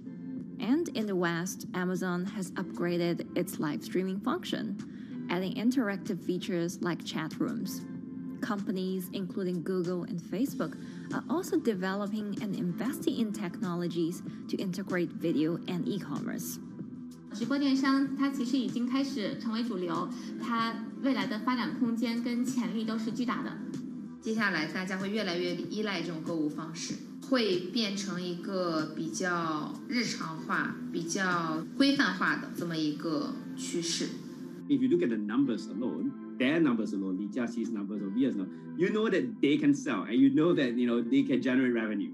Are they able to sustain it over a long period of time? It depends on how innovative they are at changing some of the things that they do. But you can't expect consumers one day turn into virtual shopping for good. There will be the nature of us that crave to go into the store, to touch the goods and actually wear it and see how it looks like and walk around in that with our friends. And those things wouldn't be replaceable with live streaming.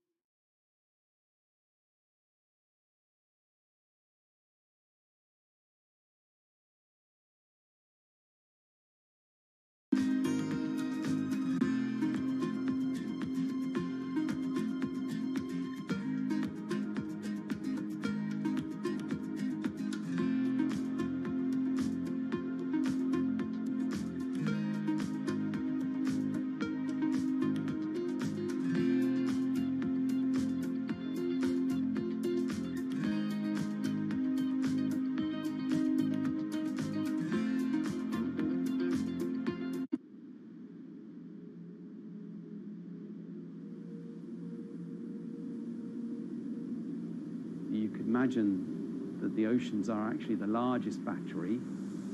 We're storing huge amounts of energy in the oceans. The wave motion can be very deep. It can extend down several hundred meters. And once it gets to the near shore, from about 50 meters, the whole water column is moving backwards and forwards.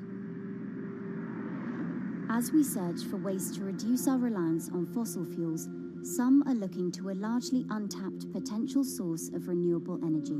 In theory, waves off the coast of the United States alone could generate over 2 trillion kilowatt hours of electricity a year, enough to power more than half of the country. Waves intensify and subside not as quickly as the wind, and that means that it can produce a smoother power generation curve. One of the potential advantages of wave energy is that it could act as a complementary source of power compared to other renewables on the grid if it were to be scaled up to commercial scale.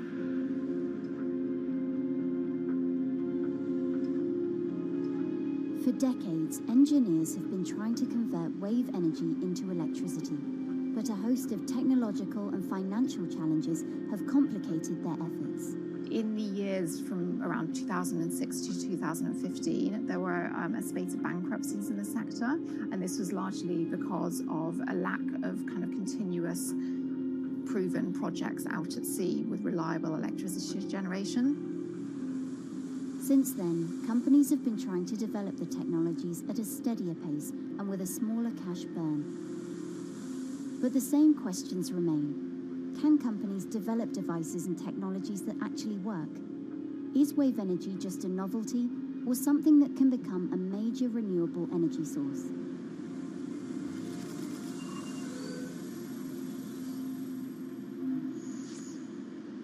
The sea is a very challenging environment within which to operate a power project. So seawater is corrosive and conditions are very rough. So this means that power projects don't have a very long lifetime, and it increases operating and maintenance costs. Partly because of that, many early wave energy projects hit rough waters, such as the Palamis Wave Energy Converter in Portugal and the Isla Limpet project in Scotland. But that hasn't stopped others from trying.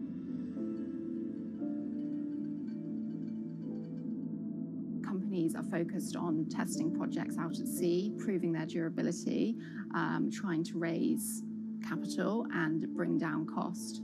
The sector hasn't really converged around one single technology design, and companies are kind of undecided about which design works best.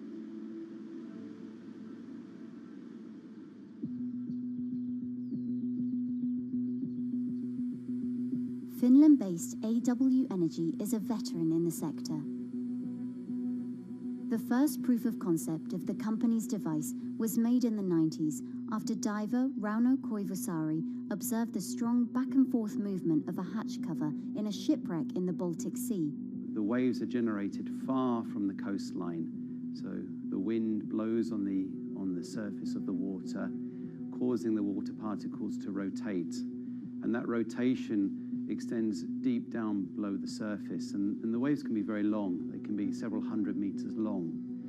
And as they come into the near shore, this rotational energy turns into an elliptical energy, and eventually backwards and forwards, as you probably noticed if you've been swimming on the seashore in large waves, you're pulled in and out.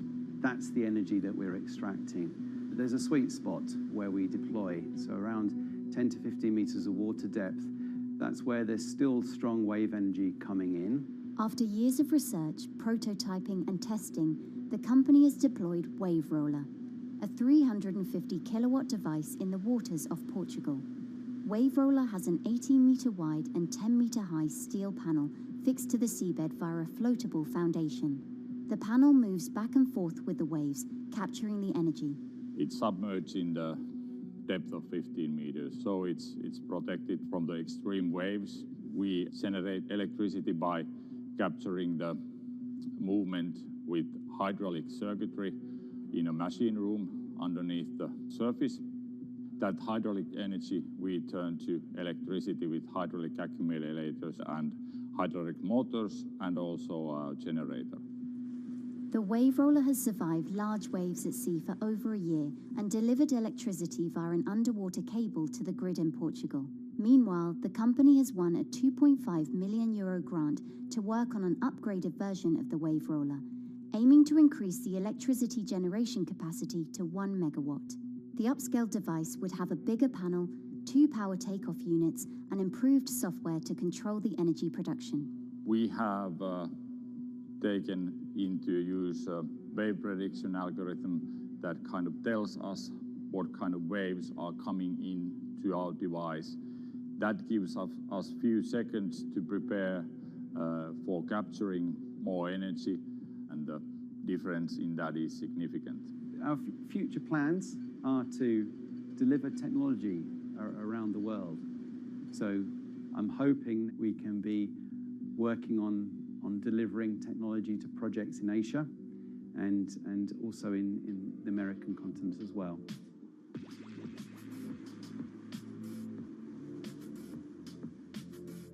Meanwhile, Israeli company Eco Wave Power is taking a different approach to capturing the power of the ocean. For the company's founder, Ina Braverman, developing new sources of renewable energy is a personal mission. I was born in Ukraine in 1986, and 2 weeks after I was born, the Chernobyl nuclear reactor exploded, causing the largest in history nuclear disaster. I was one of the babies that got hurt from the negative effects of such explosion.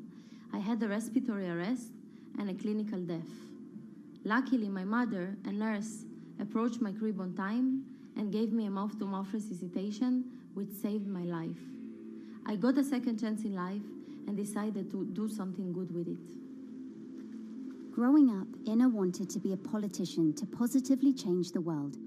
After working as a translator at a renewable energy company, she decided to change paths. Solar and wind energy were fully commercialized. There were a lot of amazing technologies implemented everywhere. I saw that wave energy, although it's an immense source of electricity, the biggest companies in the world are trying to develop wave energy with no success. And there was kind of a race going on in the world of who is the company that is going to develop a viable wave energy solution first. In 2011, the then 24-year-old Ina co-founded Eco Wave Power. Instead of installing devices offshore, the company's devices are attached to existing breakwaters, jetties, and piers.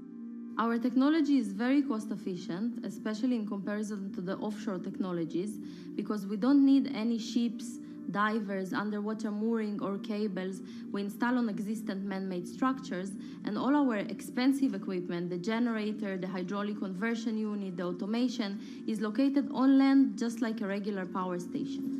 This is the EcoWave Power conversion unit that has been operating in Jaffa Port since 2014 until 2020. Here you can see how the technology works. Basically, the floaters are going up and down and pushing the hydro cylinders, which transmit biodegradable fluid into land-located accumulators. A pressure is being built, the higher the waves, the higher the pressure, which is used to turn the hydromotor, which is turning the generators.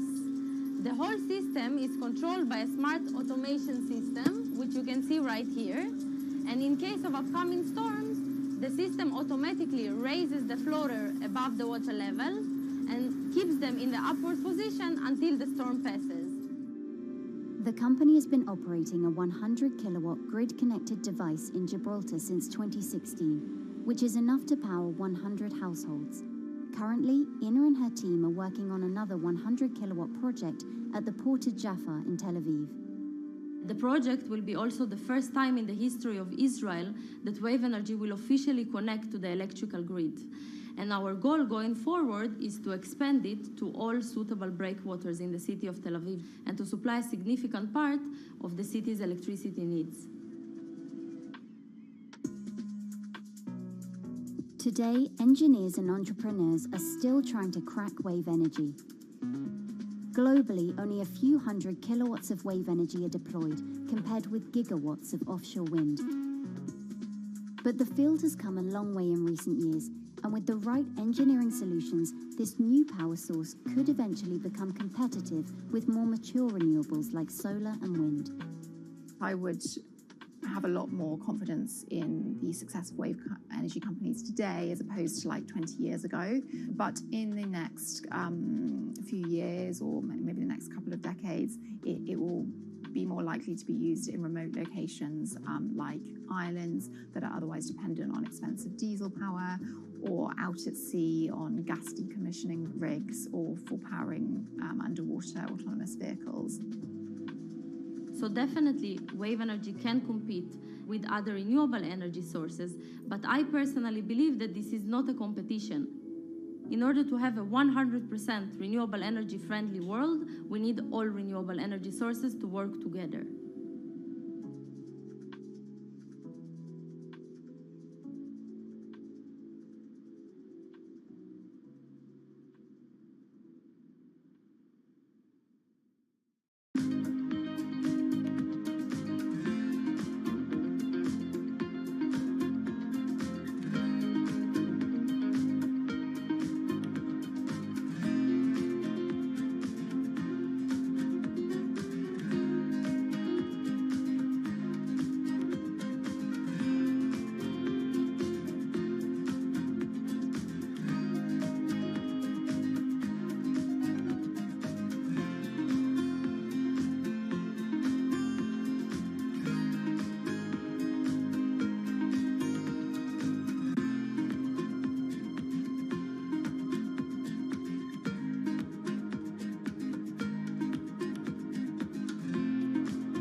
Who are all these people from? Who are all these people from?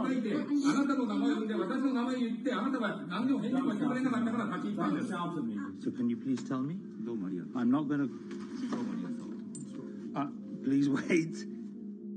You know, I've covered a lot of companies. I've covered a lot of Machiavellian companies where, you know, people play rough. I don't think I've ever seen anything on the scale of Nissan. He's making you, but you're like from this side. I mean, it's corrupt. The system is... One of the most dramatic elements was Ravinder Pasi's home being raided by court officials in Yokohama. You scared my wife. You scared my children. I worked in this for 16 years. So Rav Pasi's journey into the darkest recesses of the Japanese corporate world started when he was the general counsel, the highest corporate lawyer position in the company. In the past few minutes, Nissan has revealed that its chairman has been arrested after allegations of serious misconduct. He was tasked with investigating Carlos Ghosn. And he was told, conduct an internal investigation and get to the heart of the matter. And then along the way, he started to notice serious conflicts of interest. He is one of the few people who knows an extreme amount of detail regarding the alleged crimes by Carlos Ghosn, and he's now ready to tell his own story on the record about some of the events that happened.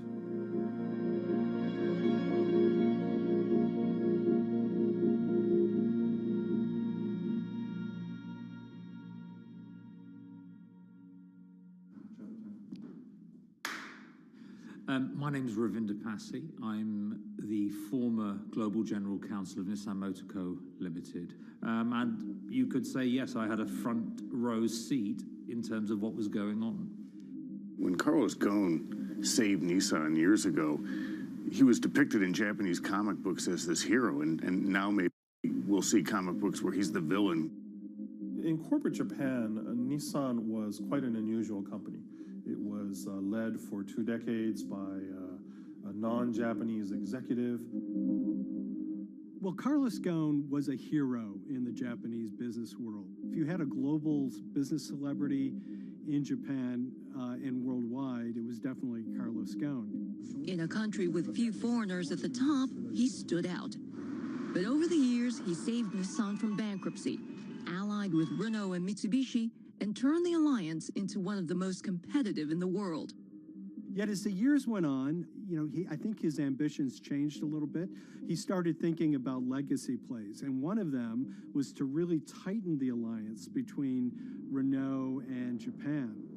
And unbeknownst to him, there was a contingent of senior Nissan executives that were really felt threatened by that move. They really thought that they would lose complete control of the car company, and even in the government, there was probably a little bit of anxiety about a national champion in the auto industry falling under full-blown foreign control. Carlos Ghosn was an auto industry leader, respected by many in Japan. Now he's in jail. The arrest of Carlos Ghosn came completely out of the blue. This was in November of 2018. He was coming to Japan on Nissan's corporate jet for a regular executive meeting, and he was met on the tarmac by Japanese authorities who whisked him away to jail and charged him with financial misconduct crimes. So what happened was that a power struggle ensued inside the company, and somewhere along the way, it was criminalized. By that I mean that there were allegations leveled at Carlos Ghosn about the way he reported his pay to Japanese authorities, the way he handled money inside the company, that in other contexts might have been a board action, might have been handled internally. A number of executives at Nissan decided to take this difference and take it over to the Tokyo prosecutor's office, and that unleashed a chain of events that would shake the entire auto industry. So after Carlos Ghosn was arrested, Nissan launched an internal investigation into the events that led up to his arrest. So Rav Passy was tasked with investigating Carlos Ghosn, and he was told, get to the heart of the matter, find out what Carlos Ghosn did wrong and bring it to our shareholders. It's really complicated because you had various things coming out of the weeds. 2018, the investigation has started, and we become aware of matters in terms of conflicts, actions by certain individuals that cause some concern because things might not quite be what they seem. So in our story, we really took a close look at Harinada and his role in Carlos Ghosn's downfall. Harinada is one of the most fascinating figures inside Nissan. He's also a lawyer. He's originally Malaysian. Hello, Mr. Hadi. And he had a meteoric rise through the company and became very, very close to Carlos Ghosn and other top figures. He had a front row seat at all the major strategic deliberations at the company.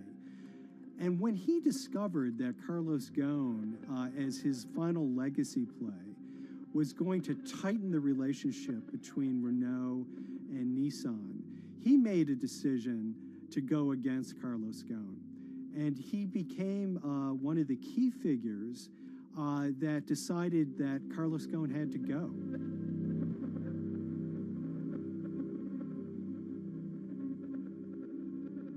Harry Narder was somebody who actually recruited me into the company, so I have a long-standing relationship with him, or did have a long-standing relationship with him. For many, many years, he was a mentor. I had doubts about the credibility of the process right at the start. Harry Narder had a plea deal with the Tokyo prosecutors. Now, that suggests he was intrinsically involved in some of the wrongdoing, or the allegations of wrongdoing, and it just didn't smell right, just doesn't sit right. So there was a basic conflict of interest. In other words, Hari Nada had to deliver results to Japanese prosecutors to avoid his own criminal liability, and he's accusing and leading the investigation of Carlos Ghosn. Some of the people who had been involved in the original alleged crimes were also looking into the affairs themselves. Ravinder Pasi began pointing out some of these conflict of interest issues. And the reason for that is essentially his concern was for the company. If the company's own investigation into itself was compromised, that could lead to a very weak position in various lawsuits that it was dealing with across the world. I had discussions with Harry, discussions with the statutory auditors about these conflicts, discussions with HR about some of these conflicts, because at that point, we reported into him. You know, at the time, everything was quite, as you can imagine, it was, we've got to do this, we've got to do that, we've got to move fast. But when you step back and look at some of these things, you just think, my God, what was going on here? Because me, members of my team, were being placed in immediate danger. Your chairman's been arrested, a representative director's been arrested. They both happen to be foreigners. And then now what we need to do, we're being instructed to do, is certain compliance professionals need to go into properties in Brazil, for example, and retrieve evidence. They've got to do it very carefully, because if they don't do it carefully, they're going to get convicted of criminal activities. And likewise, when a team of lawyers were commissioned to go to Lebanon. I mean, one of my immediate concerns was, why are lawyers from Nissan being sent to go to Lebanon to retrieve evidence? These are just lawyers, they're corporate lawyers from Nissan. You had revelations that a number of executives had benefited from share appreciation rights when they shouldn't have. I mean, you know, substantive amounts of money being taken by these guys when they weren't entitled to take them. And you do think, yes, how is this going to look later on? It's going to look quite concerning. So that triggered, for me, the sort of assessment that, well, I'm going to have to do something, because up until this point, I haven't put down on paper these conflicts and these issues.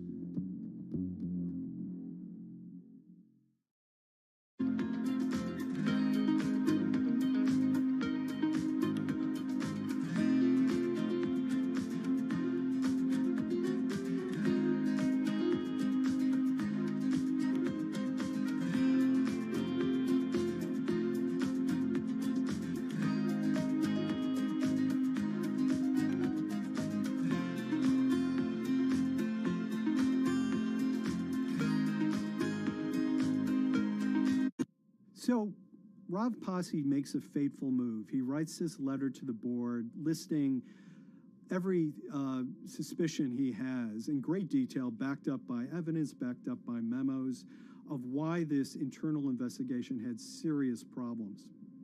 He sends the letter to the board and it's crickets. He doesn't hear much of anything. Nothing happened thereafter. Nothing at all. Just like it just gone into a black box. And he began to suspect that there was a desire, even at the highest level within Nissan, to kind of sweep these conflicts of interest under the rug.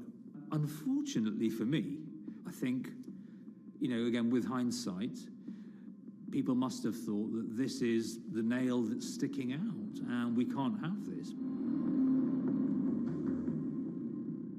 Within 3 days of me submitting that to the board of directors, that letter to the independent board of directors, I was removed from the GOAN executive conduct matters. I was then told that I could not attend board meetings anymore. And up until that point, I had attended every single board meeting. I was then also told that after 8 years of being in Japan, I'd be going back to the UK.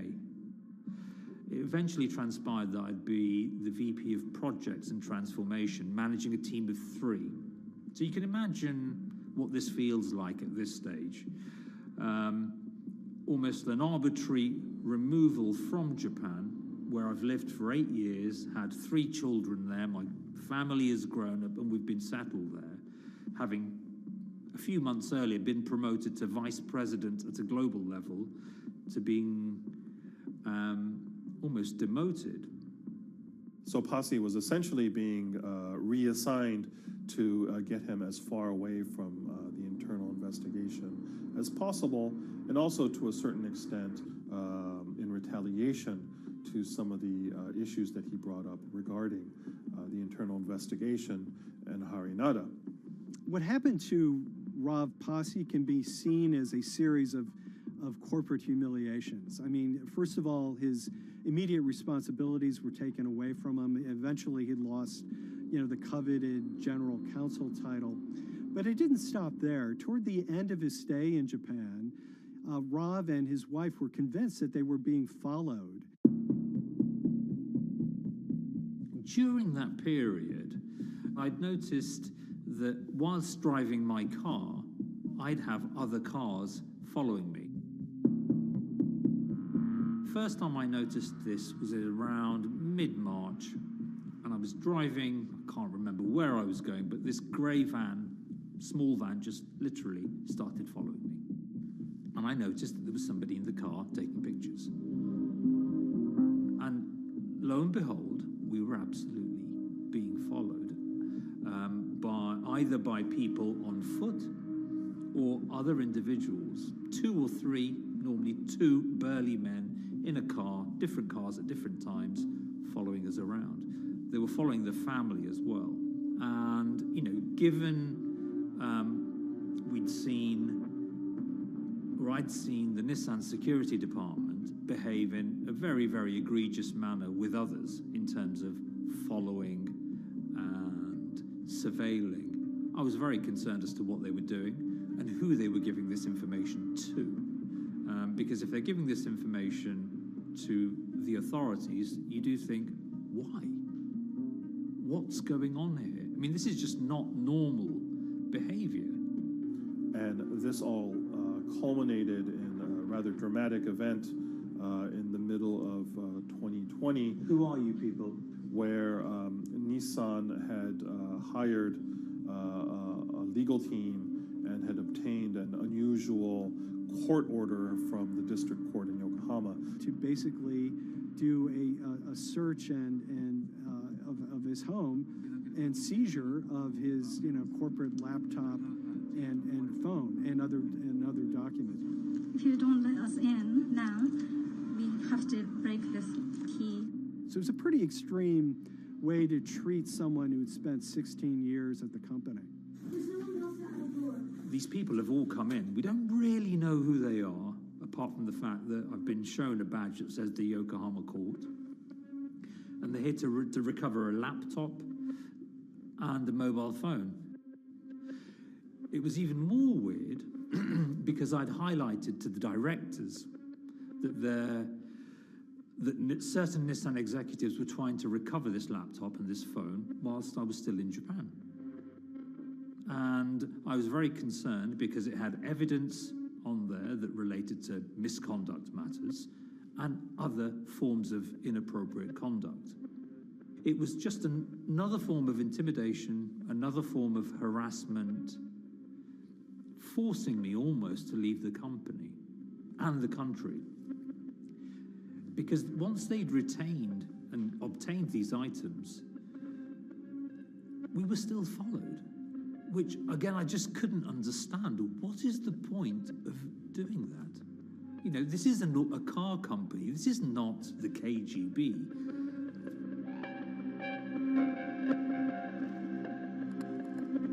I think it's fair to say that Rav Pasi didn't have full battlefield awareness of all the intrigue going on at Nissan. I mean, Hari Nada is interesting because he's both charismatic and charming, and one of the most brutal corporate infighters one could ever run across. This is a confidential company email, right? You should not have this.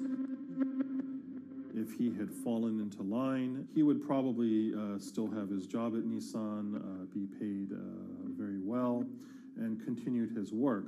A career that he spent 16 years building at Nissan is irretrievably broken. It's been smashed to smithereens. He and his family paid a huge price, certainly. But in terms of being able to sleep at night, I think, he's come out ahead. I highlighted issues to the highest levels of the company so that they could be dealt with appropriately by those in charge. There was no response to those, and there was retaliation against me. What's really profound, like absolutely profound, is that none of your colleagues, I mean people who you have known for years, forget it. Yeah. You're on your own. Yeah. And you got to be ready for that. You've got to be ready for that. If you take it on anyway.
This is the awful truth.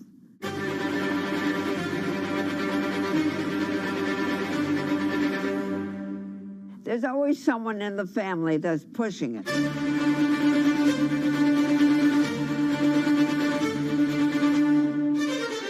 This lady does not deserve to be taken advantage of, especially at your age with your own grandchild. Yeah.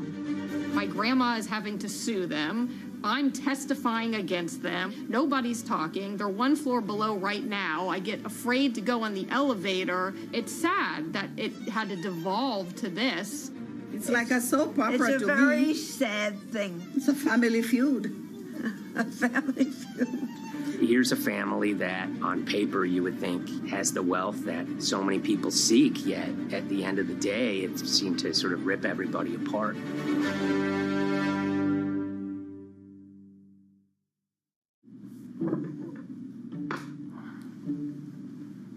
My name's Tom Schoenberg. I'm a senior reporter here at Bloomberg News, cover financial enforcement. I was approached by someone close to the Schottenstein family and asked whether or not I would be interested in writing about Beverly Schottenstein and this case that she had against J.P. Morgan. And it was immediately clear that there was a great story here to be told.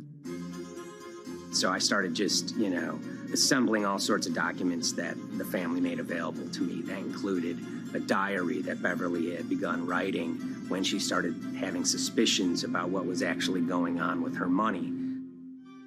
Beverly obtained her wealth from the Schottenstein kind of retail empire that has at times included Big Lots, Value City, American Eagle Outfitters, DSW Shoes. Beverly's husband died, and at which point they sold off their portion of the company, bringing them an enormous amount of wealth at around 1990. Estimates of her wealth were around $90 million.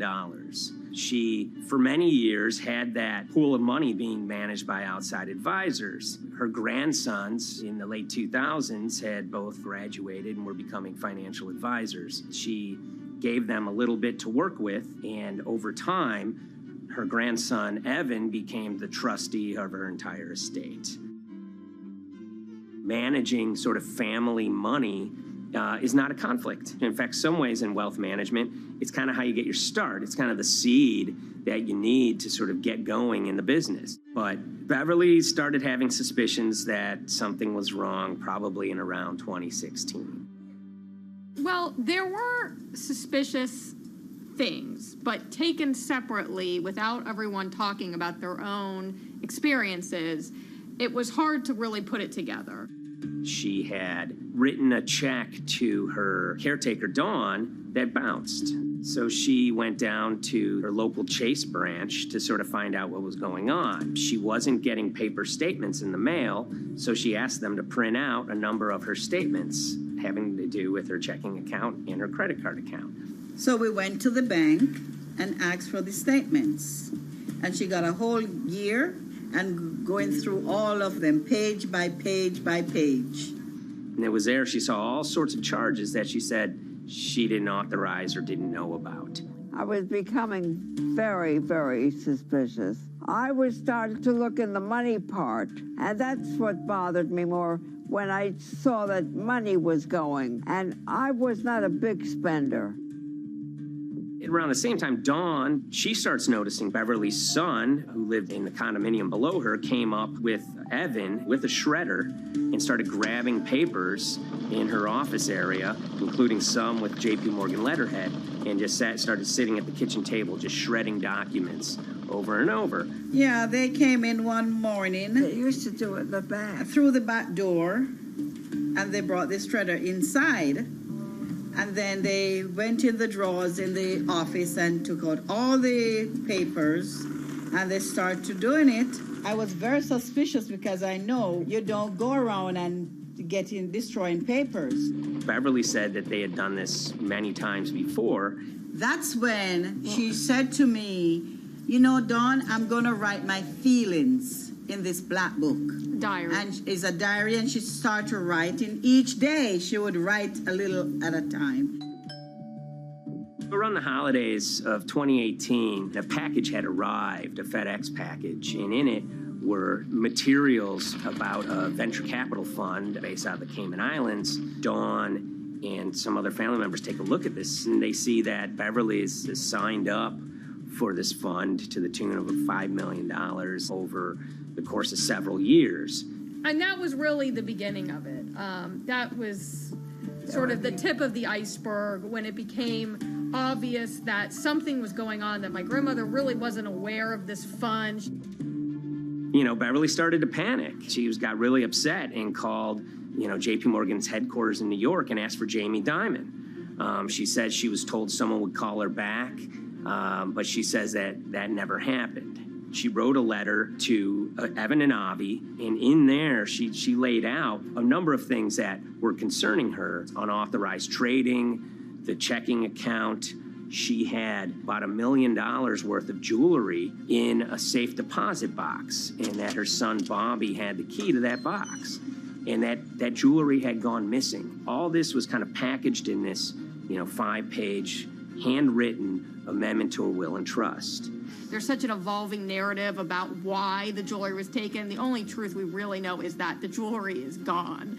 But why it happened, there have been a lot of different stories. You just don't take your mother's wonderful things and hand it out. And they emailed that note to J.P. Morgan to seize all activity on her account. And it ended up setting off a firestorm after that.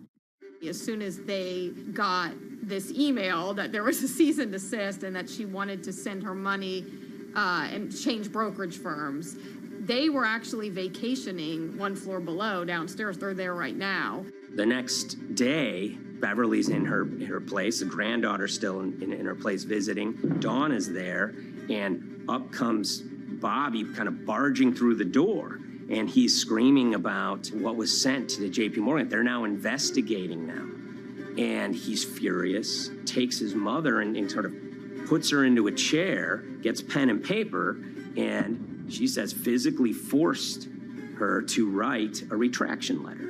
They were pushing me around. It was a scary time. I was really afraid, too. I had to take her to the doctor, and she did an x-ray because she was in so much pain. The locks had to be changed. The phone number had to be changed. I really thought we were going to have to hire guards to be outside just for protection.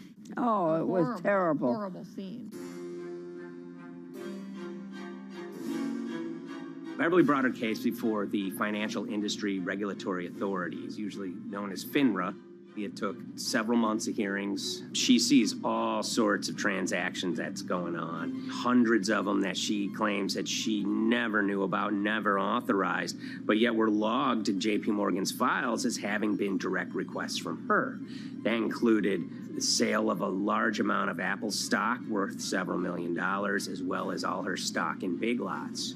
Over the course of their time with J.P. Morgan, Evan and Avi were making all sorts of trading on her account that was generating millions of dollars in commissions for themselves and the bank, yet she was not sort of getting any of the type of gains that you would expect sort of an $80 million account in a bullish market to be able to get. They issued a ruling entirely in her favor, finding that her grandsons, as well as J.P. Morgan, they were liable for violating their fiduciary duty, misrepresenting themselves, and they also found that the bank and her grandson, Evan, were liable for elder abuse. Evan and Avi, they were fired from J.P. Morgan. They issued an award of about $19 million. I reached out for comment, and J.P. Morgan emphasized that Evan and Avi were no longer with the firm and that their actions do not represent the sort of values of the bank. I reached out to Evan and Avi, heard back from their lawyer saying that, they disagree with the law and the facts that FINRA kind of used to decide the case against them and are seeing if they can have it withdrawn. Her son, Bobby, wrote her a letter, said his sons weren't criminals, and he also admits to taking her jewelry. And he says he needed it to pay off some bad business debts he had. They never once came up to say, I'm sorry. If there had been an apology and some acceptance, and asking for forgiveness from my grandmother, I don't think we'd be in the position that we are now. Since the piece came out, we've received dozens of messages from people, many of whom are telling their own sort of personal tales of, kind of financial advisors gone bad, or family members who got control of an estate and abused, those within. Seems that it's really resonated with a lot of people. I keep, hearing a lot of feedback about Beverly and how, a lot of people feel she did the right thing. You're never too old to stand up for yourself and try to right an injustice. She was adamant that she wanted to stand up for herself, but at the end of the day, they did wrong. It's a painful life lesson. You know, Beverly taught them that you don't mess with grandma.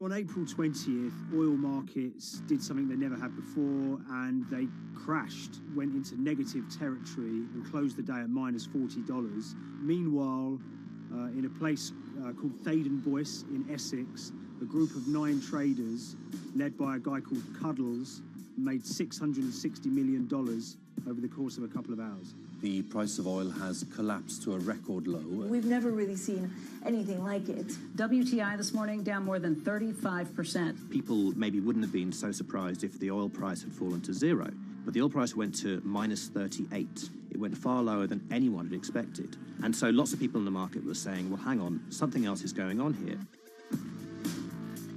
A couple of months later, I started to get wind through a kind of network of sources that a tiny firm in the outskirts of London had made a huge amount of money that day and potentially had some part to play in what happened.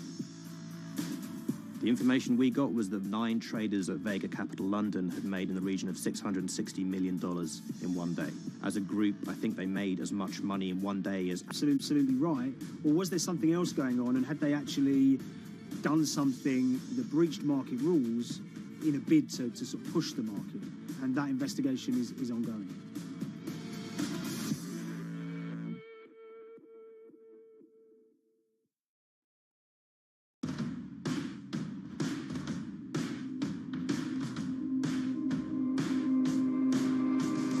So Paul Commins is a trader who cut his teeth in the pits in the 80s and 90s. When everyone had a nickname, his was Cuddles. If you can imagine, that was a very sort of cutthroat type of world where people are doing, you know, hundreds of thousands and millions of dollar trades by shouting at each other, giving hand signals, and then sort of scrawling on scraps of paper. The culture of the trading pits in London was very influenced by the working class guys who became traders there. They weren't like the city bankers that had gone before them. They weren't usually Oxford or Cambridge. You know, they didn't wear Savile Row suits. They were ordinary working guys who happened to have a talent for trading. And a lot of them came from Essex.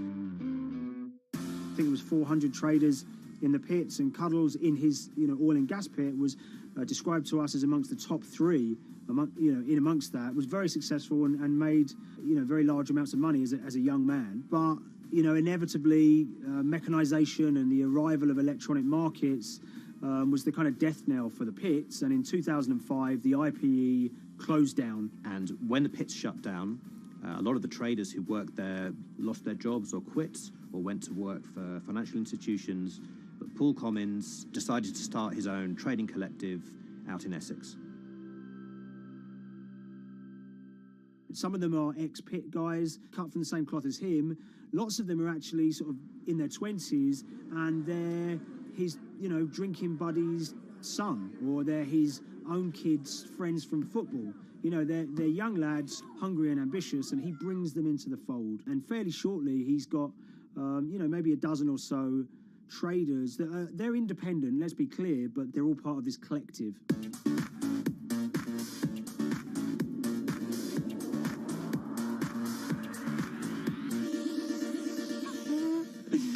Yeah, I'll let Liam deal with Essex. I am from Essex, so I feel like I'm free to, to get into this. Sweet, as they say. If you were to ask someone in Britain how they would imagine a kind of Essex person, they would see someone who's maybe slightly flamboyant, with a sort of Cockney accent, a sort of Guy Ritchie-style accent. Not afraid to splash the cash, but it's probably pretty bright and has done well for themselves. Don't even make sense, does it? But, these guys, they drove around very nice Rolls Royces and Bentleys. They went to places like Marbella on holiday. Baden-Boyce is a very wealthy place. You have to have considerable income to be able to afford to live in that village. It's a really nice place to live, and it's 20 minutes tube ride away from the city. Earlier in the summer, we have this lead, which is that there's this tiny firm called Vega Capital London, and they were the biggest winners from the biggest oil crash in history. Anyone that covers markets is going to be surprised about that. You're thinking your BPs of the world or your Glencores, but there's this tiny firm. And one of the big challenges that we had was actually finding out who worked with Vega Capital. It wasn't immediately obvious, and at first we had absolutely no idea. If you go to the Vega Capital website, it says it's under construction. If you do basic online searching, it's very difficult to find anyone who's publicly connected to the company. So inevitably, we're incredibly curious at this point. Like, who the hell are these people? The more reporting we did, the more it became clear that this group were connected socially as well as professionally. They went to weddings together, they played golf together, they would go on holiday together. We found out that a number of them were members of the West Ham Supporters Club in London. A few of them started companies together, so you could see all the connections between them and start to see a distinct group emerging. And it really just was this kind of shock that, this wasn't just like a hedge fund or a firm you'd never heard of. This was actually a group of buddies who all had the same experience on this day and had all made a huge amount of money. So if you're an oil trader, there's a number of different ways you can trade, and probably the most popular is WTI futures contracts. And it's basically a contract that says, I'm going to buy 1,000 barrels of oil from you at this point in the future, or I'm going to sell 1,000 barrels of oil to you at this point in the future. It's actually just a financial contract to gamble on to predict whether oil is going to go up or down. On the 20th of April in Essex, there had been signals for a while that this was going to be an exceptional day in oil markets. And we know that some of them arose early and started their trading in the early hours of the morning while it was still dark outside. Essentially what they were doing is buying contracts that gave them an obligation to buy oil at whatever the price ended up at 2:30 p.m. So they're basically placing a bet that oil was going to fall throughout the day. But they're simultaneously selling lots of oil as well. And that whether they make a profit and how much profit they make is the difference between what they buy the oil for and what they sell the oil for. Now, of course, we now know throughout April 20th, the price dropped and dropped. So this is going very well for them. They are committed to selling oil at these prices, and the prices are continuing to fall, which means they're going to be able to offset it and buy oil at cheaper at the end of the day. Now, once it gets to kind of 1:30, 2 p.m., that's when things start to get really interesting. Suddenly there's a kind of influx of buyers and sellers, as desperation increases in the market and trading volumes go up. Now at 2:08 p.m. exactly, something bizarre and unprecedented happened, which is that oil passes into negative territory. And it fell to a record level of minus $38. We've never seen anything like it, period, in terms of the contraction of the global economy. That huge gulf between what they were buying the oil for and what they were selling it for enabled them to make more money than they ever thought possible. So their profit was the difference between minus 37 and all of these positive numbers on every contract they sold. The price of crude briefly hit minus $37 a barrel. For one group of traders operating from a small office, it was a very, very profitable day. It's important to remember this had never happened before in the history of oil trading. No one could have predicted it. I can't think of another example of where you enter a trade and you get paid on both sides. You get paid both to sell and to buy. It's unthinkable. One thing we know about the Cuddles Trading Arcade is that they were very comfortable taking large risks. And, you have to be clear, this was a large risk. Yeah, we spoke to oil traders, both people that know these guys and people that don't, and they all say that this is, incredibly risky. And that's actually what stops a lot of oil traders doing trading like this. They simply aren't willing to stomach the risk. But Cuddles and his friends were. So when the kind of final calculations came down, the group of the 9 most profitable traders made $660 million or thereabouts between them. I mean, if you can imagine, I think 3 or 4 of them made in excess of 100 million each. One of the astonishing things about this trade is that 2 of the individuals who made more than $100 million in a single day were in their 20s. One of them was 22 years old. Only a few years earlier, he'd been posting on his social media about doing teenage stuff with his mates in town and going to see girls and rap music. And here he is a few years later making $100 million in a single day's trading. When me and Liam discovered that, we couldn't believe it. We couldn't believe what we were seeing.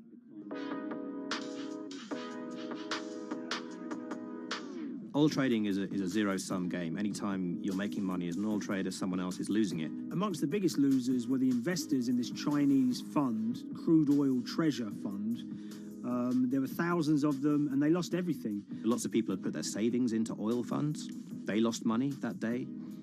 Big banks and brokers who sort of stand in the middle of trading parties, they lost money that day. And another interesting thing is that oil-producing countries like Kuwait or Canada, they sell oil as an average of the WTI closing price over the preceding month.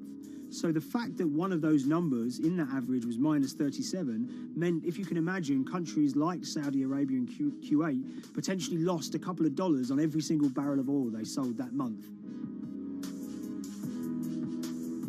Vega Capital's traders made such an extraordinary sum of money that it was inevitable there would be some scrutiny of what they did. But it wasn't just the sums of money they made. In the vital half an hour before the settlement price was set, they were by far the biggest sellers of oil futures in the market, which is an incredible thing to think about when you consider that the other participants in that oil market are going to be the world's biggest banks, oil majors, BP and Shell, and here you have a group of 9 guys in Essex who are having this significant influence over a global market for oil. I mean, I think you have to assume that if these guys had made $7 million or $10 million, they probably would be celebrating in Essex right now. But the fact that they made closer to 700 million has meant that they are facing understandable scrutiny. We wrote individually to all the Vega traders who did exceptionally well that day, and we got a letter in response from a law firm representing the group.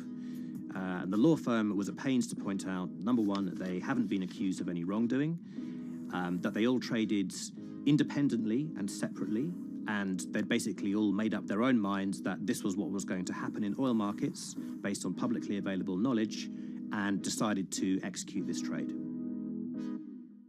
What I love about these stories is there's a real variance of opinion, and some people will look at what happened and think that must be dodgy. They all traded at the end of the day. They all made a huge amount of money while all these people lost. That's shocking. But lots of people say these guys are at acute disadvantage. They're in a market that's inhabited by, huge technology-driven funds and firms and oil giants that have got all the advantages in the world, and when you get a bunch of Essex geezers who essentially beat the market and find a way to make a huge amount of money, they should get a pat on the back, really, because that's the dream. Since this happened, a lot of the guys have stopped trading the monthly settlements that they'd done so well at in the past. Several of them have set up new companies. They've essentially gone very quiet. Any kind of social media presence they had has kind of closed down. By all accounts, they're, waiting this out. It's certainly too early to try and predict how the regulatory investigations are going to pan out. We just don't know. There's a number of potential outcomes for these guys. Potential punishments if there are any findings of manipulation against Vega or anyone affiliated with it. Might be you could be fined, you could be banned from trading, and in the most extreme cases there have even been criminal prosecutions in the past of people who have been found to have been manipulating the settlement and misconduct related to trade at settlement. There are other outcomes too. One obvious one is going to be they're able to walk away from this life-changing trade with all the money that they made, and celebrated as heroes in the trading community. That, you know, they'll go down as legends.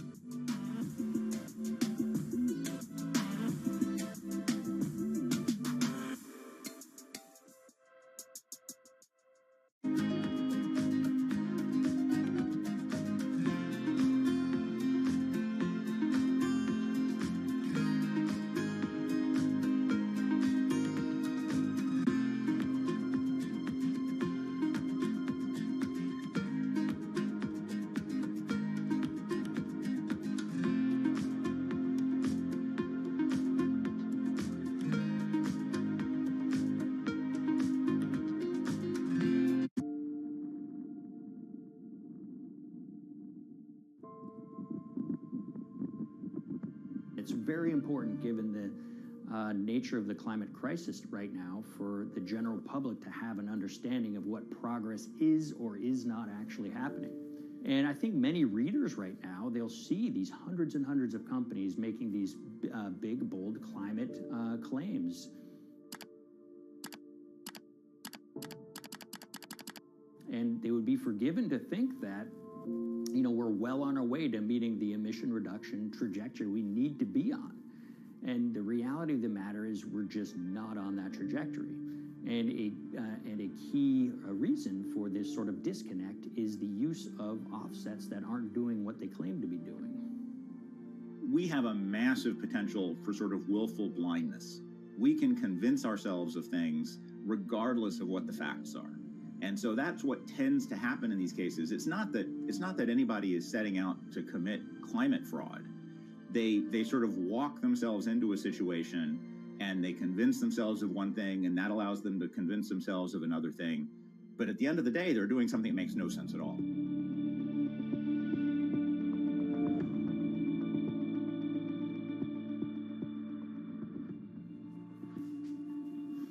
My name is Ben Elgin. I wrote the story about how the billion-dollar market for carbon offsets is setting back the fight against climate change. So one of the challenges in reporting on carbon offsets and trying to figure out what's going on is really finding good experts who have been steeped in this marketplace and are willing to candidly talk about it. One of the best people for this is a fellow named Mark Trexler, and I've been talking to him for more than a decade. My name is Mark Trexler. I've worked in climate change for the last 30 years. I was actually hired by the World Resources Institute in Washington to work on the first carbon offset project in 1988. In terms of defining a carbon offset, one of the beauties, so to speak, of greenhouse gases, sort of the silver lining of greenhouse gases, when you put up a molecule of CO2 into the atmosphere, it can be anywhere in the planet in 7 days. And therefore, if there's an option to reduce emissions on the other side of the planet, and you can do that very cheaply as compared to doing it in your factory, for example, then why not pay that person, that factory on the other side of the planet to reduce their emissions? Then you are, in a sense, offsetting your emissions, and the atmosphere doesn't really see your emissions anymore. So carbon offsets have been around for quite some time, and they were actually key with these international climate agreements, such as the Kyoto Protocol, which mandated the wealthiest countries reduce their greenhouse gas emissions. The treaty was signed on the 11th of December, 1997. Decided. The business community in general saw carbon offsets as a huge opportunity to comply with whatever policies and measures might be coming down the pike on climate change much more cost effectively. We've seen a huge surge in companies making big proclamations about how they're going carbon neutral or zeroing out all of their carbon emissions. We're going to reduce our carbon footprint to net zero. Unilever is committing to net zero emissions. We can achieve a net zero emissions world. We began looking at these corporate claims of dramatically reduced emissions, and we noticed so many of these companies were using carbon offsets to achieve these aims. And as we began to look at the carbon offset projects themselves, what we found is that the environmental benefits claimed by these companies are not actually what they seem to be.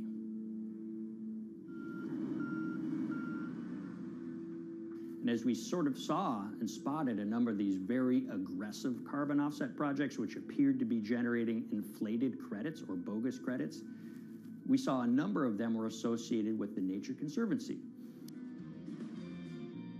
This surprised us. The Nature Conservancy is the world's biggest environmental group. They have about $1 billion a year in revenues, and they've been around for 7 decades. They've preserved about 125 million acres of land, and they've done so many good works over the years, and they've been very strong in terms of working with corporate partners. The Nature Conservancy has taken a different approach, a very pragmatic and pro-business approach. They will not go out and criticize a big polluter, but they're very happy to work with them. Some might say that, well, that's selling out, but others would say, and those at the Nature Conservancy would say, these companies have deep pockets. They can help fund important preservation work, and we have absolutely no problem working with them on this stuff. So companies are very warm, and they've partnered with the Nature Conservancy for many years. And yeah, it definitely lends a sheen of credibility to these projects. Here's 20 new reasons to visit Disney World this year. 1, 2, 3, 4. If you look at, for instance, Disney, that's a sprawling company with theme parks and cruise lines that burn up diesel fuel. They have office buildings and television studios that consume electricity. So these companies are trying to make major reductions in their carbon footprints, but it's very difficult to change these fundamental ways their businesses operate. So Disney has been a big buyer of carbon offsets that are orchestrated by the Nature Conservancy. One of the projects that they buy from is called Pennsylvania Ridges. And that's a plot of land. Most of the land is actually about a 3-hour drive outside of Philadelphia. Interestingly, this land, 3,000 of these acres, was actually acquired by the Nature Conservancy in the late 1990s. This land was imminently threatened. There was a pending logging contract on this land. So they do what they have done so well for all of these years, which is they go out, they raise money from local philanthropists, and they go buy this land to protect it from developers and loggers. And at the time, according to an archived version of the Nature Conservancy's website, when they were proudly announcing this deal, they said, these threats have been abated because of this acquisition by the Nature Conservancy. So it's really interesting now, fast forward 2 decades to earlier this year when they put forward this carbon project. And if you look through it, this land is a key part of that carbon project. And what they're now saying is this land is now, once again, imminently threatened. 72% of the trees are going to be cut within 5 years. Now, this is just astounding because this land is owned by the Nature Conservancy. They do not clear-cut land that they've bought through philanthropic donations. So this scenario that they've put forward to get carbon revenues is not really plausible. And what that means is when you have Disney coming in and buying these credits, when it eventually lowers its carbon footprint because of these credits, well, that won't be a credible or truthful claim by Disney.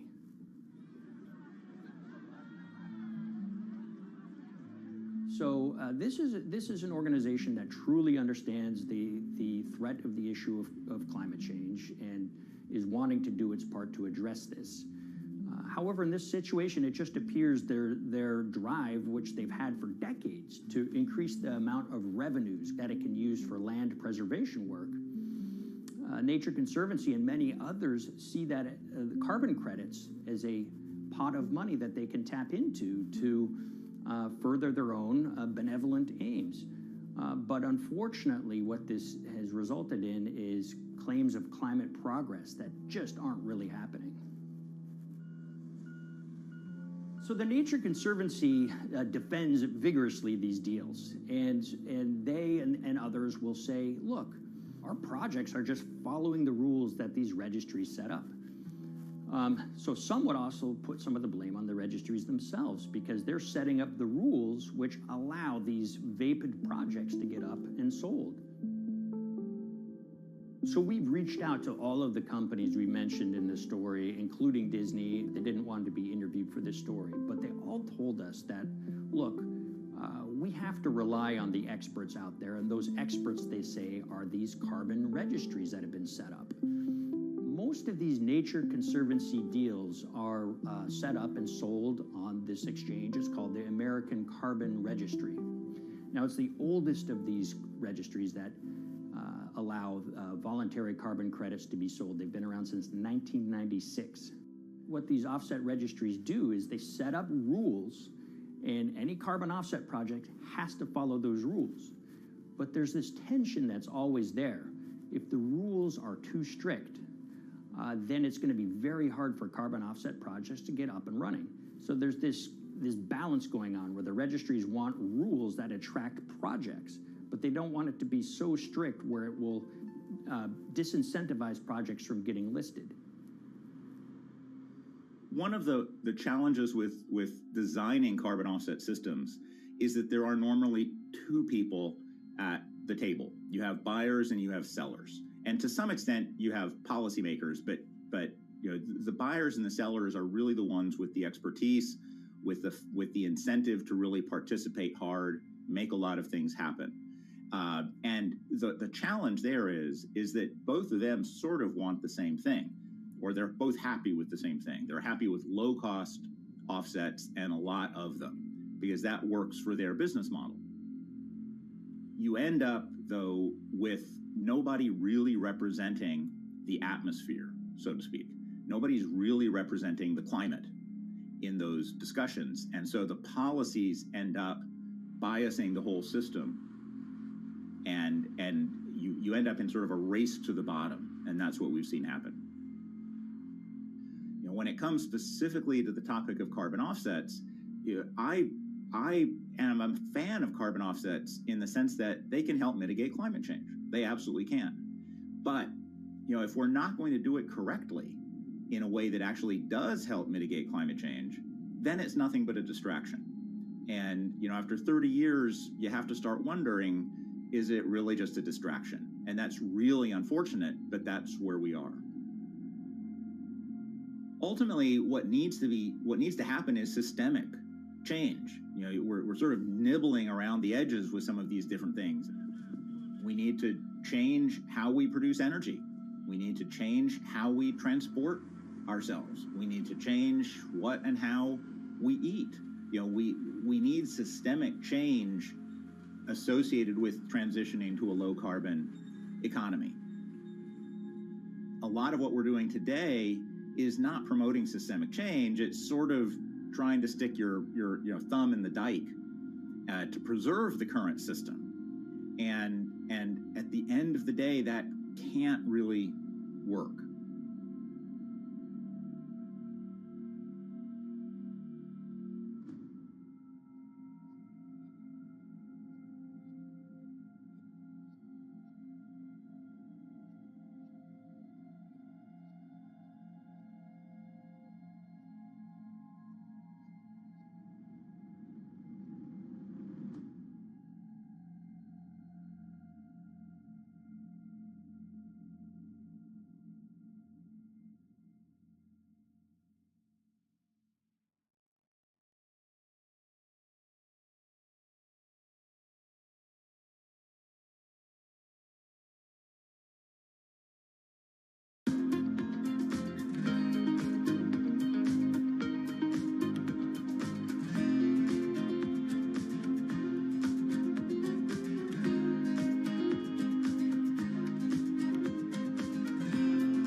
The Hyperloop. There's a good chance you've heard the name by now. This is the Hyperloop system. It can take people hundreds of miles in minutes. The Hyperloop, a series of tubes that would transport people in pods at ultra-high speeds over long distances. This is a remarkable new form of transportation that can whisk people from city to city in a flash.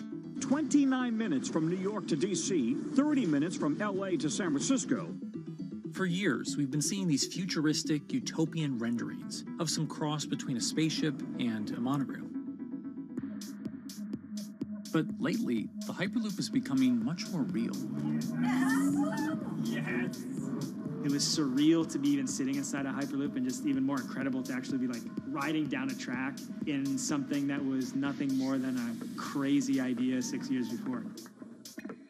Companies all around the world have been developing and testing the technology needed to propel passengers at speeds of over 1,000 kilometers per hour.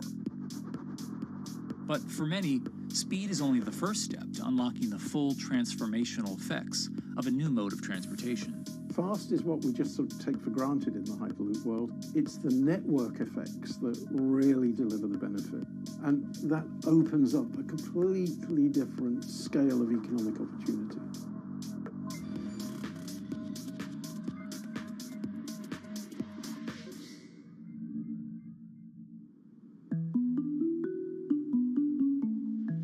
We've got planes, trains, automobiles, and boats for getting around Earth. But what if there was a fifth mode? And I have a name for it, which is called the Hyperloop. The Hyperloop? Hyperloop, yeah.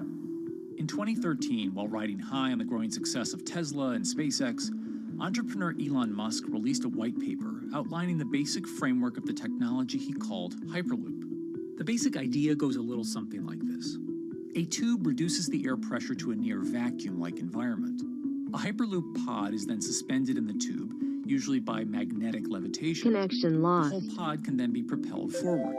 Because there's no traditional friction sources like air resistance or rolling friction that would push back against the pod, the Hyperloop is able to move at incredibly high speeds and do so fairly efficiently. Despite its futuristic name, however, the general concept behind Hyperloop is actually pretty old. In fact, New York City's first attempt at an underground public transit system in the 1870s was based on a similar principle. The pneumatic transit system was short-lived, however, only stretching one block and topping out at a rather leisurely 10 miles per hour. While Elon would make some 21st century improvements to this concept and bestow a very 21st century name, he wouldn't end up pursuing the technology itself, instead electing to focus his efforts on something a little bit deeper, literally digging the requisite tunnels via his boring company. It would take another billionaire industrialist who dabbles in spaceflight. No, wait, not that one. Yeah, that's the one. After Richard Branson would make a large investment in the company Hyperloop One, it would be renamed to Virgin Hyperloop. What we've always been trying to do as a company is show that this technology could work, that it could be made safe, and that ultimately it's something that's happening in the next couple of years, not the next 20 years. Josh Geigel is the co-founder and CEO of Virgin Hyperloop. In a familiar tech startup story, he's seen the project go from a garage to a large-scale testing facility outside of Las Vegas.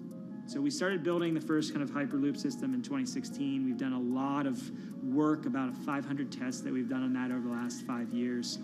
And what we realized that we need to do is take that technology, show that it can be commercial, so drive the cost down, improve the efficiency, improve the performance. But the key thing is actually making it approachable and safe for individuals.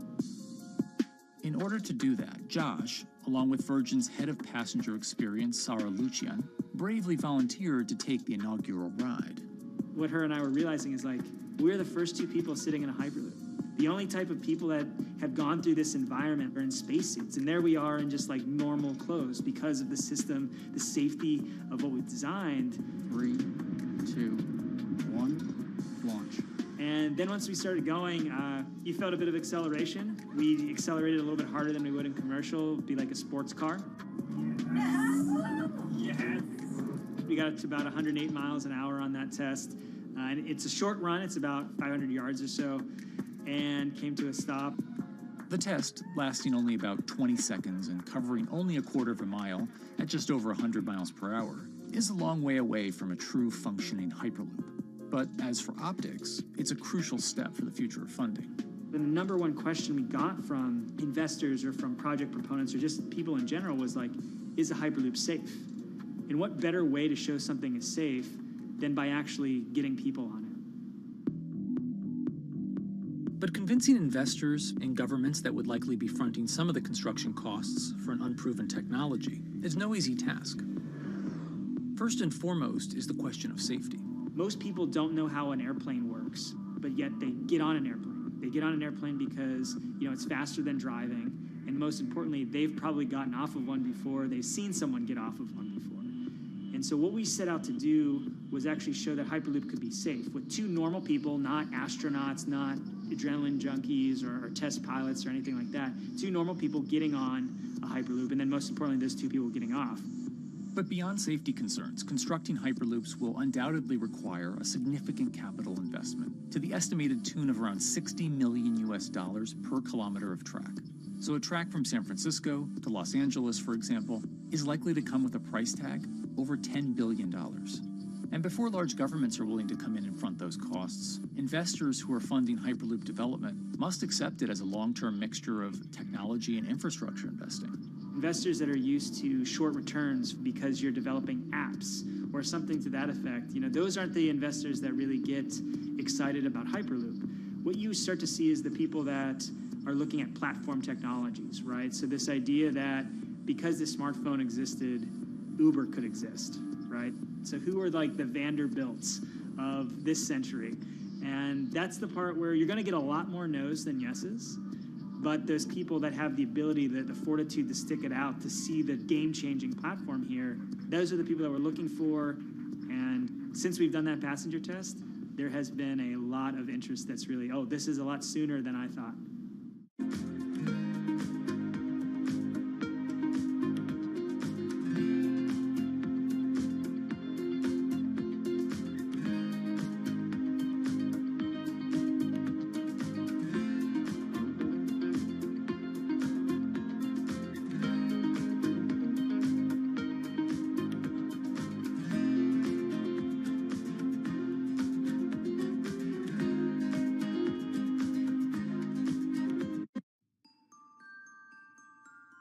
Envisioning the ripple effects of what Hyperloop could achieve, though, is fairly challenging at this stage of development. It's fast, yes, but for point-to-point travel, traditional maglev trains can move pretty fast as well. And outside of China, South Korea, and Japan, even those haven't seen much adoption elsewhere due to the high costs and questionable profitability. The Shanghai line in China, for example, loses around $100 million every year. Hyperloop companies, however, believe they can offer something different than traditional railway lines. My name's Alan James, and as far as I know, I'm the only guy on the planet who's written a government-level business case for 300 kmh conventional high-speed rail, 500 kmh maglev, and 1,000 kmh Hyperloop. It's fundamentally about moving people from where they are to where they want to go, when they want to make those journeys, and doing it in much smaller numbers. So pod designs for Hyperloop range from 12 to 28 seats, typically. Why are they small? It's because small enables the network to operate flexibly. And a great example of that is the east-west strategic route across the north of England, from Liverpool to Manchester to Leeds. So to get from Liverpool via Manchester to Leeds by train is just short of 2 hours today. It'll probably take you 2 hours driving as well in average traffic conditions. Net result is those three city regions remain three separate entities: Liverpool, Manchester, Leeds. There's very little commuting traffic between those urban areas. Hyperloop absolutely changes that from the ground up. Liverpool to Manchester is a 5 or 6 minute journey. Manchester to Leeds is also a 5 or 6 minute journey. What that effectively does is create a single supercity economy. In this vision, the Hyperloop acts a little more like a highway, where pods have fixed destinations and don't need to stop along the way. Meaning you can travel on a Hyperloop network from, say, Liverpool to Leeds, while the pod behind you travels from Liverpool to Manchester. And if that metro Hyperloop network is connected to other networks from the same location, you could travel from Liverpool to Paris or Liverpool to Amsterdam, all without making a single stop. For passengers, for business, for leisure, that is utterly transformational. For high-value freight and logistics, it's equally transformational. But critically, if you do a Hyperloop network at scale, you begin to deliver massively significant carbon savings too. A multi-regional Hyperloop network could become a replacement for both short-haul passenger and cargo flights and traditional ground transportation, both of which are significant carbon producers.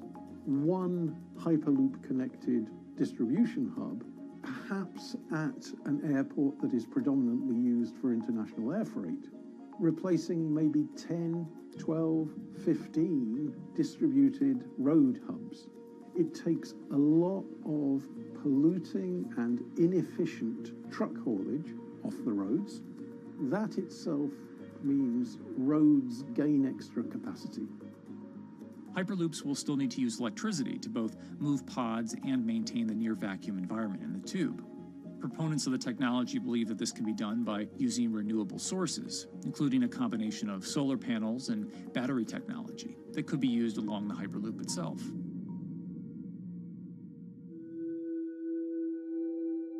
But even with all multipliers of time and carbon emission savings that a Hyperloop network may provide, the investment capital required to actually build such a network becomes even more economically and politically daunting. Committing doesn't mean spending billions on day one. Committing means, how do we phase it?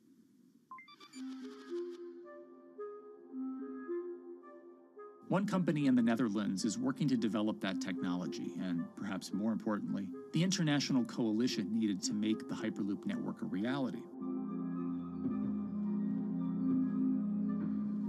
So we are here in Europe's first full-scale Hyperloop test facility, where we can already prove every conceptual technology of the Hyperloop. This is Tim Houter, a co-founder and CEO of Hart Hyperloop, headquartered in the city of Delft. And while this testing tube might not seem as large as others, inside is a key technology to create the on- and off-ramp type infrastructure of a Hyperloop network. That is, a lane switch.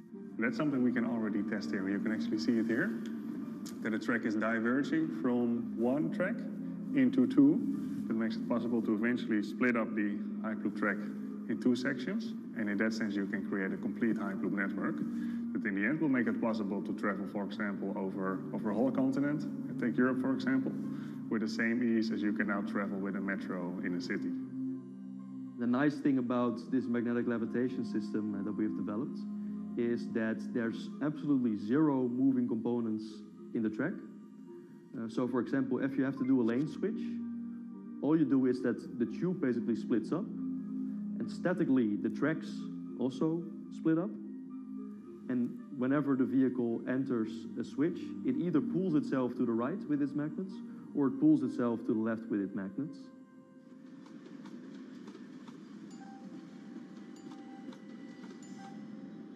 Lane switching on traditional rail requires the physical movement of the rail. Even modern magnetic levitation tracks use lane switching techniques in order to transfer trains from one track to another. And this is a very crucial element, because this is the thing that limits the capacity and, in the end, the usefulness of the rail network. Because the moment that a track is switching, that means that at that moment you are creating an unsafe environment for the trains behind it. So you need a lot of space between trains. But in a Hyperloop, because you have no moving components in the track, all the vehicles can be much closer to each other. You can achieve a very high frequency and basically have your vehicles moving and merging in and out of the network very much like a highway.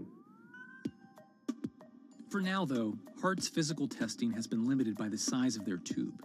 Because the test track is only 30 meters long, they haven't tested this lane switch at speeds greater than 20 kilometers per hour. However, the company is working to build a new test site where it plans to increase that testing speed to 300 kilometers per hour. We're now in a phase where we have proven most of the most important technologies in the test facilities that we already have. And we have also demonstrated the viability and the feasibility of a network. If you look at all the subsystems that it consists of, most of those are proven systems, already demonstrated in lab conditions. So we don't really believe that the technology itself is going to be the biggest challenge. Because for all Hyperloop companies out there, actually building a Hyperloop system requires more than just a good product. We're talking about the safety aspects, we're talking about integration into the environment, we're talking about the social aspects. Do people feel comfortable traveling in such a system? So it's about all these different aspects, and the complexity is really getting all the different stakeholders that are relevant and that do need to contribute to bring this to market, to get them all following the same roadmap.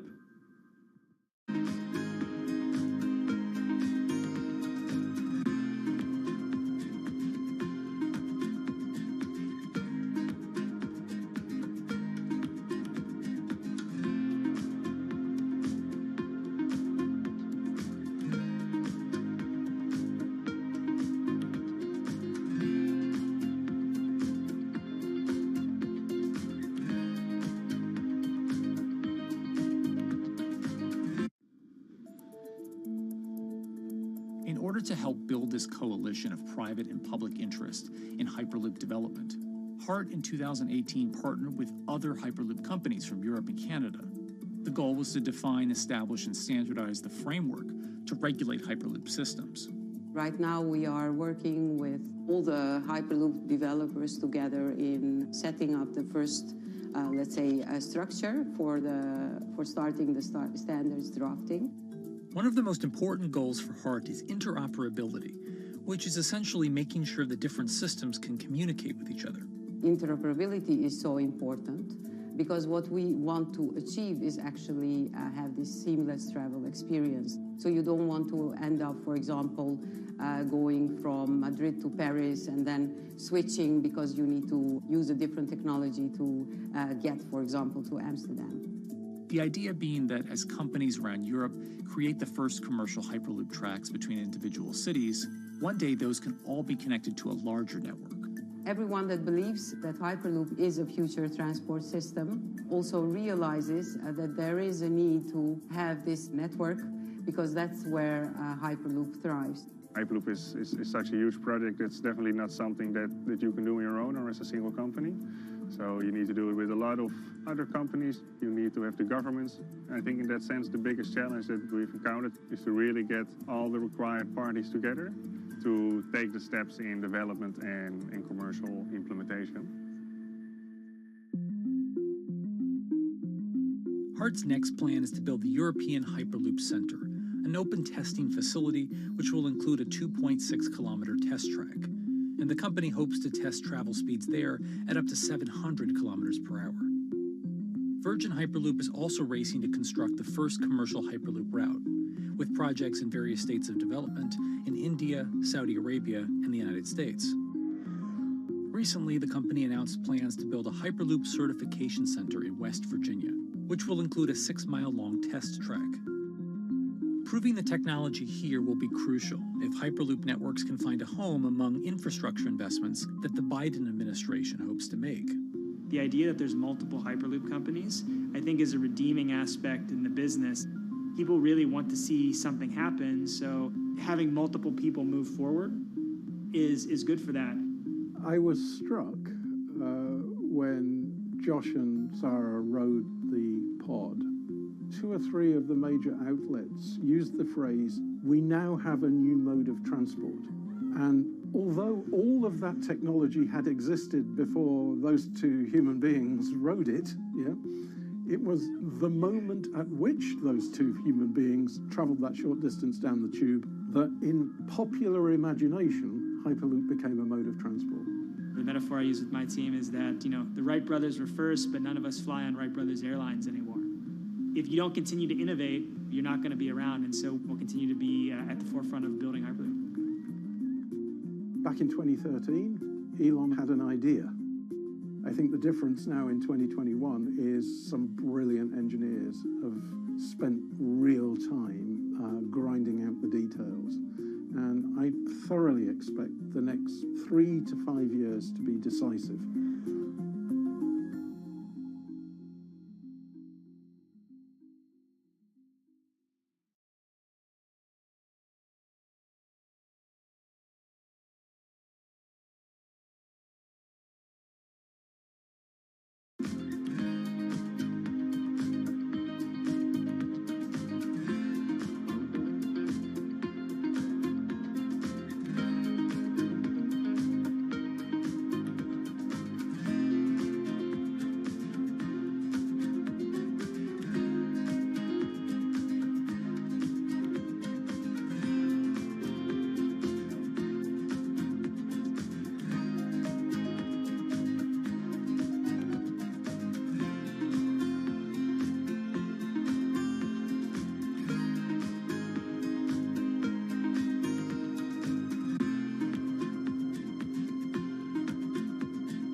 how hydrogen can transform our energy usage.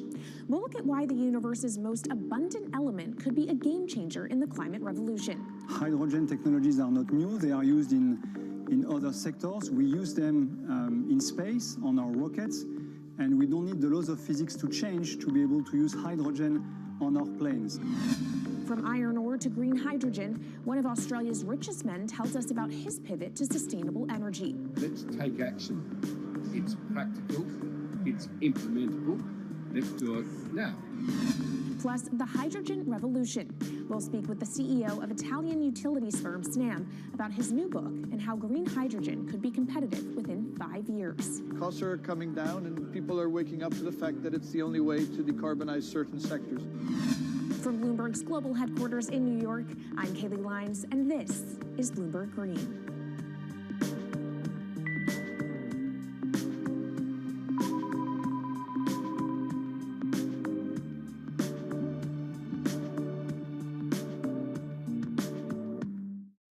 It's a new year, so here at Bloomberg Green, we're highlighting new solutions in the fight against climate change.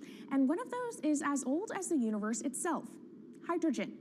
It's the simplest element around, but could well be a game changer when it comes to turning around our dependence on fossil fuels. Today, hydrogen is used in the chemicals industry to produce petroleum products. It's also starting to be used in steel production, an industry under a lot of pressure to decarbonize. But it has far more uses as well, from powering cars to heating our homes. And Bloomberg New Energy Finance sees a seismic shift in the sector in the next 10 years as green hydrogen squeezes out dirtier alternatives. So-called gray hydrogen dominates today. But as renewable electricity gets cheaper and more accessible, so will green hydrogen. In this week's edition of Bloomberg Green, we'll explore what this push into hydrogen means for tackling climate change. We'll hear from Australian billionaire Twiggy Forrest about his pivot from iron ore to hydrogen, and we'll also speak with the CEO of Italian utility company Snam about his book, The Hydrogen Revolution. But first, what are we using hydrogen for? And why does it actually matter? Christine Lee Edwards explains. Hydrogen, the most plentiful element in the universe. On Earth, we find it mostly bonded to oxygen in the form of water, or in other gases known as hydrocarbons. Hydrogen gas, H2, burns hot and clean, making it an attractive tool in the race to net zero. But isolating hydrogen from other elements is no easy task. Today, the cheapest way to do this is via chemical processes that break up natural gas. This releases a lot of carbon dioxide. Another method is to use electricity to split water molecules in a process called electrolysis. Although there is no carbon byproduct, a lot of electricity is needed. And if this power comes from burning coal or gas, it negates the zero emissions goals of using hydrogen to begin with. Hydrogen produced in this way, powered by fossil fuels, is called gray hydrogen. If carbon capture and storage is used together with fossil fuels, then it becomes blue hydrogen. If nuclear power is used, it's called pink.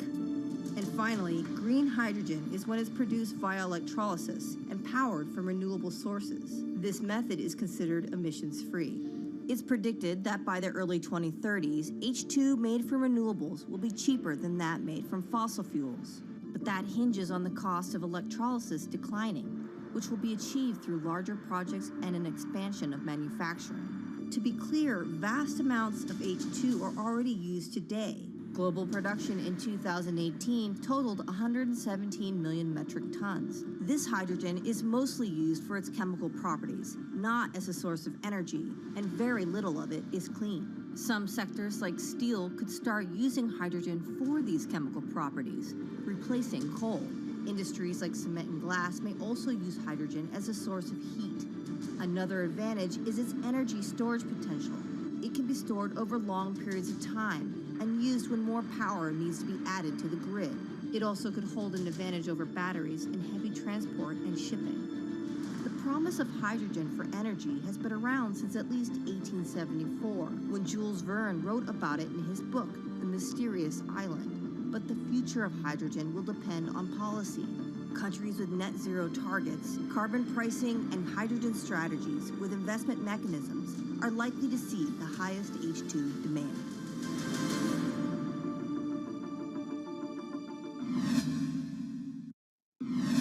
Bloomberg's Christine Lee Edwards explaining what hydrogen means for the energy transition. But how are businesses approaching the sector? Well, one of Australia's richest men is making a big play into hydrogen. Andrew Forrest, better known as Twiggy, made his fortune from iron ore, being the chairman, former CEO, and major shareholder in Fortescue Metals, one of the world's biggest miners. But after having made over $10 billion in profit from the metal in the last fiscal year, Twiggy wants to transform Fortescue into a clean energy company. He's been scouring the planet in search of investment opportunities in hydrogen and renewables. The firm plans to allocate up to 10% of its annual profits for green energy investments and is exploring projects across the globe, from Indonesia to Argentina. Francine Lacqua caught up with Twiggy Forrest. There's only one type of clean hydrogen, all the rest is dirty. Yeah. That is green. If you just say green hydrogen is clean, the rest is dirty, then you've actually nailed it. And, you know, anyone else who produces any other rubbish, any other argument, just look them there and say, why is global warming accelerating if anything you're saying is true? And then you'll know, actually, it's greenwashing. Yeah, but there's a lot of greenwashing because I keep on being told it's a transition. We can't just, make the transition at a click of a finger. So what are we doing wrong? What can we do better? I don't remember the personal computer having to transition the typewriter. I really don't remember that. I don't remember the smartphone having to transition the pocket calculator and the old landline. You know, its transition line is complete rubbish. The lie got put to it 2 days ago when JCB, a really loved British company, every right for the country to be proud of JCB, and Fortescue, holding a bit of a similar reputation, fantastic track record, everyone's done super well from Fortescue, huge balance sheet, super strong. When those two companies got together and agreed a $7 to $9 billion US agreement per annum, right, then that's a real wake-up call to say, hang on, green hydrogen is obviously commercial now. You know, every other form of fossil fuel hydrogen, you know, it can compete with it on price, it can probably lose on price, but what we know, it is cooking the planet. And only green hydrogen, zero methane, zero carbon in the supply chain. Don't worry about the molecules in the supply chain. But at the moment, we're not even phasing out coal, if you look at the G20 communique. So we have a long way to go to talk about only using green hydrogen. Yeah, so look, I have a call, which I'd like to make now, that the world should not fund any more coal-fired power stations, coal mining projects, ever. We should wind them down as quickly as possible because they are cooking the planet just like grey and blue hydrogen is cooking the planet.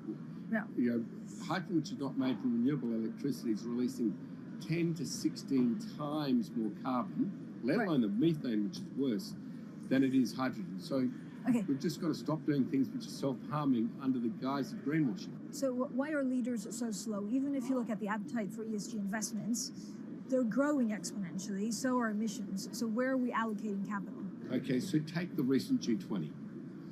There's probably a reason why there wasn't strong action coming out of the G20 because people were not aware that major transactions between large companies were taking place now on green hydrogen, that actually this pollution-free all the way to the supply chain fuel was now being transacted at multi-billion-dollar scale. If they'd known that, I don't believe any sovereign leader or any energy minister or climate change minister could not take ultra seriously that green hydrogen is now here to stay. It's broken through. History has been made. It will never go back. Okay, what is the one thing that you would tell leaders today and business leaders? How do we transition faster than what we are now because we're at real risk of missing our targets? Oh, so that's really simple. You stop funding, you stop subsidizing, you stop using money into fossil fuels. It could be carbon sequestration, it could be fuel rebates, it could be anything. Hundreds of billions of dollars getting ashed while we ash the planet on fossil fuel subsidies. Because we haven't had that renewable electricity, we haven't had that green hydrogen, we've kind of been pushed down. It's all sorts of excuses. Oh, it'll never be commercial. It'll never be supplied in the quantities we need it. You know, blah, blah, blah. Now we know, let's take action. It's practical. It's implementable. Let's do it now.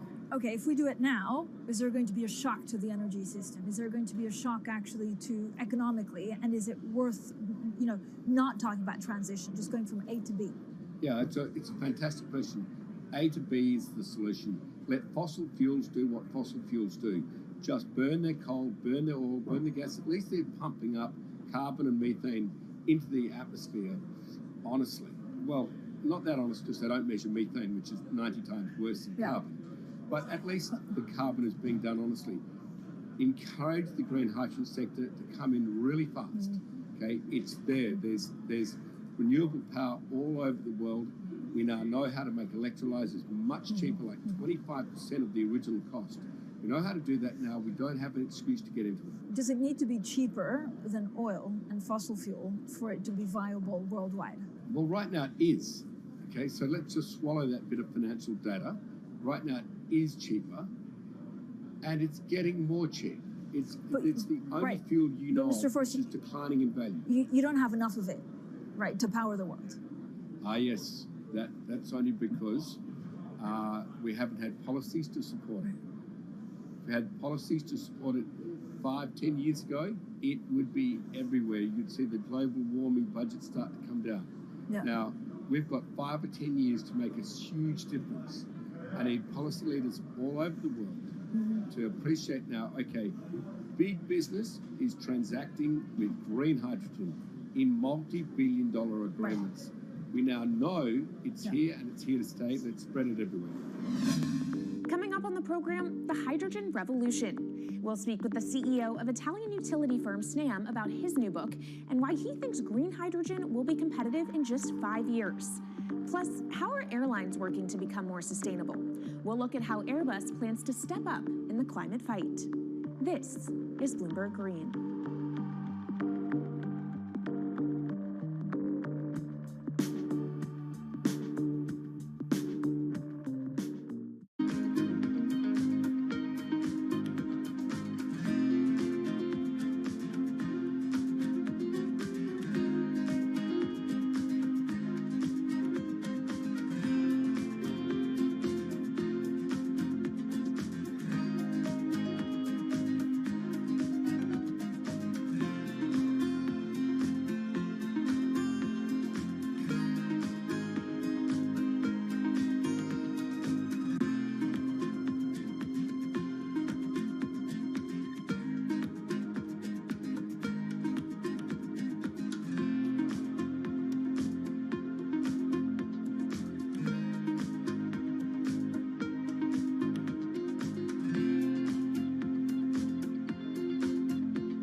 From Bloomberg's World Headquarters in New York, I'm Kaylee Lines, and this is Bloomberg Green.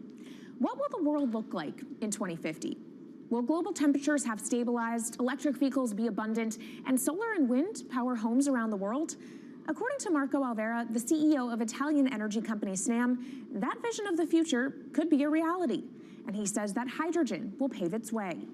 As he tells it in his new book, The Hydrogen Revolution, Alvera's moment of reckoning came in November 2018 when he tasked the Snam Scenarios team with studying how Europe could reduce its CO2 emissions to zero by 2050. Looking through the results of the study, Alvera said he was struck by how much hydrogen was in Europe's energy mix by that year. Beyond the abundance of hydrogen, the SNAM model also predicted that it would be the cheapest form of decarbonized energy for many sectors, and that it could be cheaper than today's prices for oil, coal, and nuclear power. Our Maria Tadeo spoke with Alvera at COP26. It's happening all very fast. We see the cost of hydrogen coming down a lot. Hydrogen will play a big role in the energy mix. I don't know if it's going to be 15 or 25% of a fully decarbonized energy system, but it's going to be big. Costs are coming down, and people are waking up to the fact that it's the only way to decarbonize certain sectors, the so-called hard-to-abate sectors. And you say it's the only way and the costs are coming down. Where do you see prices moving? Because a lot of the reticence at times has to do with the pricing, that some argue, well, it's still not the cheapest option on the market.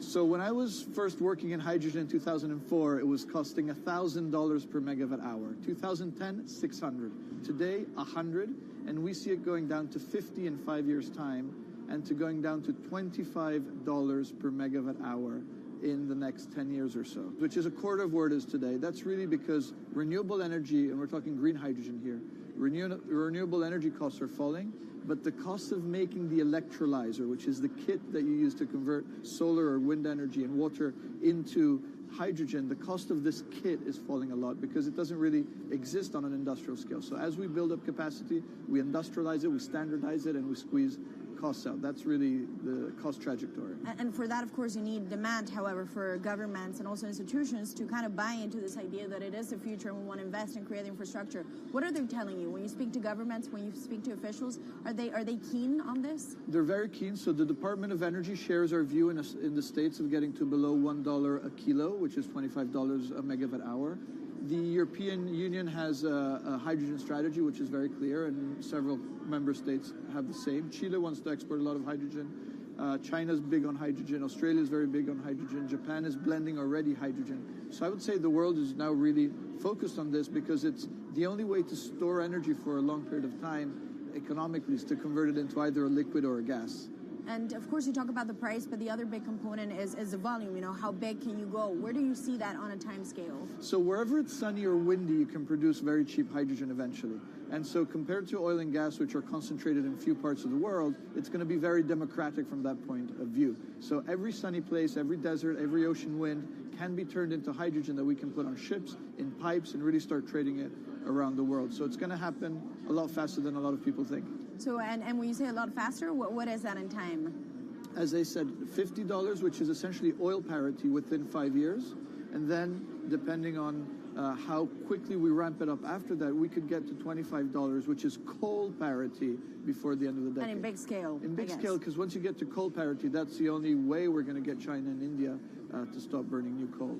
We have businesses in China and in India, and I see a lot of hydrogen development, a lot of renewable development in both countries. The India announcement was incredibly strong on 2030. Some people were upset about the 2017 net zero deadline, but when it comes to 30, he announced a big, big commitment to get to 50% renewables. Were you surprised by it? I was surprised that they would make it so explicit, and even the net zero is a big thing for them. And so I think it will happen faster than 2070 because of the falling cost of renewable and hydrogen. India's burning 80 gigawatt of oil, of diesel, to keep the lights on. So there's an immediate opportunity there, and we're very interested in working that country. And with regards to China, perhaps the fact that we haven't really seen them active, I guess the diplomats are working on this, but we haven't really seen the leadership.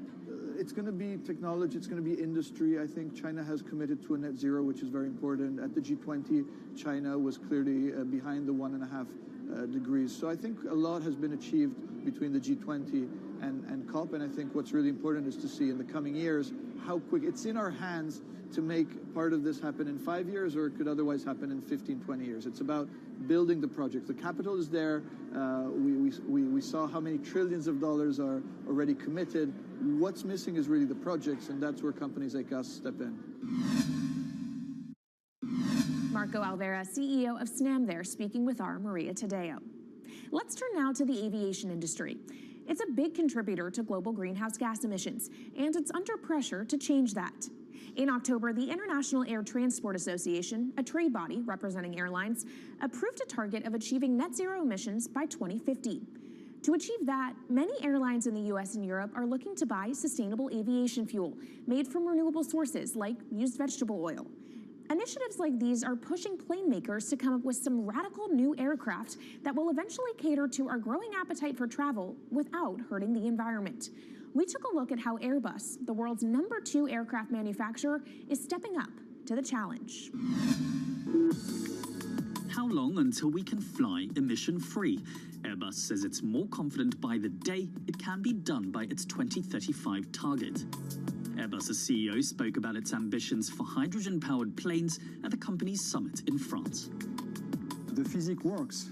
Hydrogen technologies are not new. They are used in other sectors. We use them in space on our rockets, and we don't need the laws of physics to change to be able to use hydrogen on our planes. So every day we become more confident, but we think we need to have a plane, we need to have the right fuels, the hydrogen available in the right quantity at the right place at the right time, and we need the regulations to be ready. So we really need the work and the collaboration of many people around the globe to make it happen on time. But it could be a long wait until green passenger jets go mainstream. Larger aircraft with more than 150 seats are not expected to feature globally until about 2050. That means manufacturers and airlines today are under growing pressure to ramp up short-term innovations to cut their carbon. In the long term, meeting the ambitious plans for so-called green hydrogen means building a giant industry almost from scratch. To make that happen, British airline EasyJet is among those saying governments need to get involved and fast. Aviation's emissions over the last 3 decades leading up to the pandemic grew by about 80% to over 1 gigaton, and that's projected to double by 2050. According to Bloomberg NEF, about half of the airlines with the largest global market share have set net zero targets by that same date, nearly 3 decades away. Coming up, from blue sky projects to the bottom line. We'll speak with our Bloomberg NEF expert Meredith Annex and dig into their models about how hydrogen fits into the future energy mix. This is Bloomberg Green.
From Bloomberg's world headquarters in New York, I'm Kaylee Lyons, and this is Bloomberg Green. Now let's bring in Meredith Annex, our Bloomberg NEF hydrogen specialist, to talk more about how hydrogen could change the energy landscape.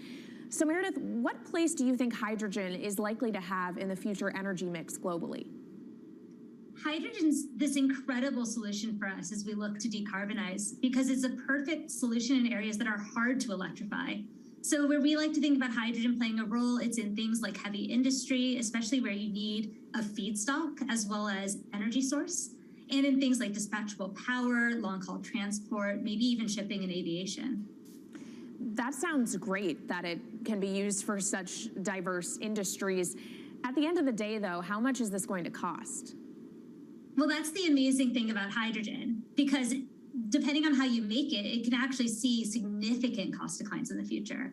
So when we're talking about clean hydrogen, we usually mean green hydrogen produced from renewable electricity. And in that case, your hydrogen is almost as cheap as the renewables that are used to make it. So if you're in a place with really good renewable resources, you'll be able to have cheaper hydrogen. But even in places with less good resources, we think that hydrogen can be cheaper than $1 per kilogram, which is the price of unabated hydrogen today, and around $8 per million BTUs for those who prefer to think in energy units. And that can be achieved anywhere in the world by 2050, we believe. All right, so let's talk about kind of the pros and cons list. I don't know where cost fits into that, but what are the advantages to hydrogen over other renewables, and then what are the drawbacks? Yeah, main advantage is the fact that hydrogen can serve roles that electrons struggle with. And that's things like seasonal storage, for instance, or just anything where you need storability, where electrons are harder to store, hydrogen is going to be easier. That also leads to a downside, though, because hydrogen is less energy dense than the usual things that we use for storable energy today, like coal or oil or natural gas. So you will need more volume of storage to handle the same amount of energy. Let's talk about the viability as well and how it may differ in different geographies. What is your view on that? Yeah, so for green hydrogen, again, from renewable electricity, really places with the best renewable resources, things like Latin America or the Middle East, even Southern Europe, have really, really good potential for producing hydrogen. And then when you're looking at blue hydrogen, which is produced from natural gas or coal with carbon capture and storage, we do see that becoming more expensive than green hydrogen in the future, especially as renewable electricity costs come down. But that can be a viable option in places like the US Gulf Coast or Russia, where you've got good geological storage for the carbon, as well as ample natural gas that's quite cheap. All right, great breakdown. Thank you so much to our Meredith Annex, our Bloomberg NEF hydrogen specialist. And of course, you can get more from the Bloomberg NEF team on the terminal and online. And they've recently done a podcast called Hydrogen 101 as part of its Switched On series. So from iron ore titans pivoting to cleaner energy to talk of a hydrogen revolution, that's it from this week's edition of Bloomberg Green. We'll be back next week with a deep dive into the state of electric vehicles. And you can keep the conversation going by following us on YouTube, Instagram, and Twitter @Climate. I'm Kaylee Lyons from Bloomberg's World Headquarters in New York, and this is Bloomberg Green.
is Bloomberg Business Week.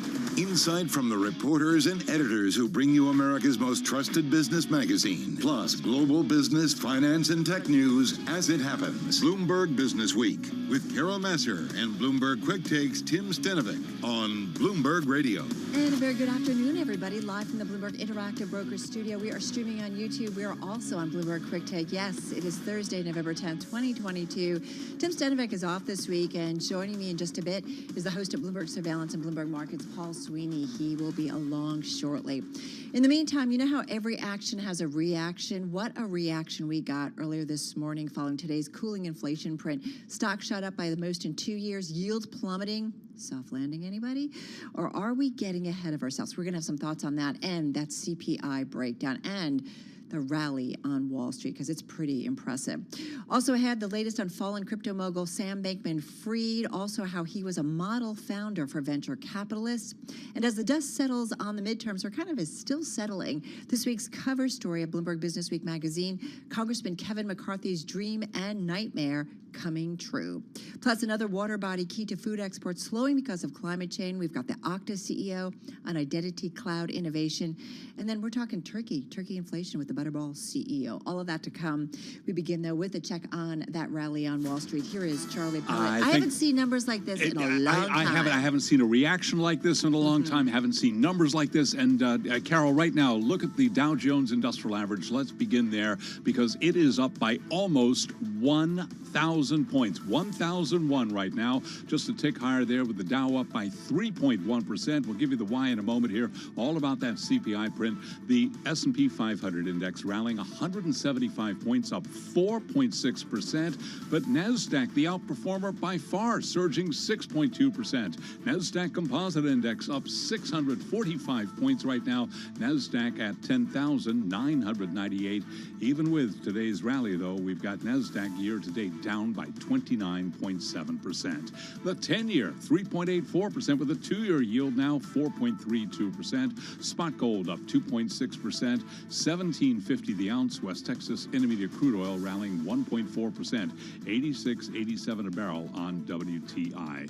So all about this morning's consumer price index. Stocks spiking by the most in 2 years, perhaps on CPI relief. Victoria Fernandez is chief market strategist at Crossmark Global Investments. I just don't think Powell is ready to make a move. And you can define pivot however you want to define it, as a pause, as not, hiking as quickly. But I think he's going to continue down the path that he has laid. I think we're still seeing at least 50 basis points in December and a couple of 25 basis points in the beginning of next year. I don't think we're getting a pause here yet.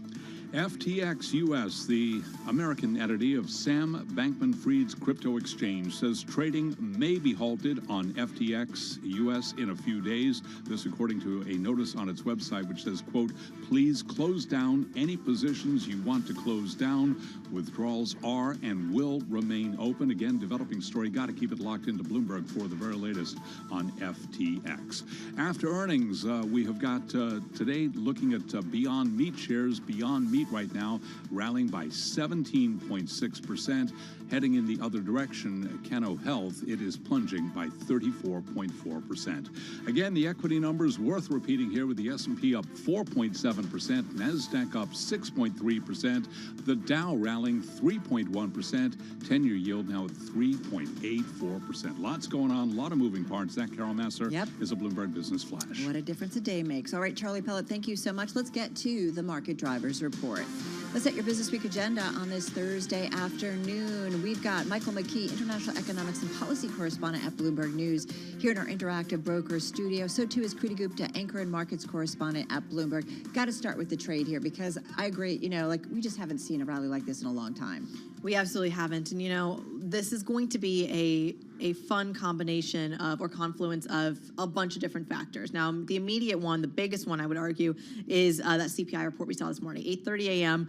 Futures shot up like a hockey stick, I say. Yeah, absolutely. So to see this is pretty interesting. I want to put some context, though, because Dan Curtis, our markets producer du jour, did actually crunch the numbers a little bit, and he said if you invested in the S&P 500 year to date, you lost about 21% on your portfolio.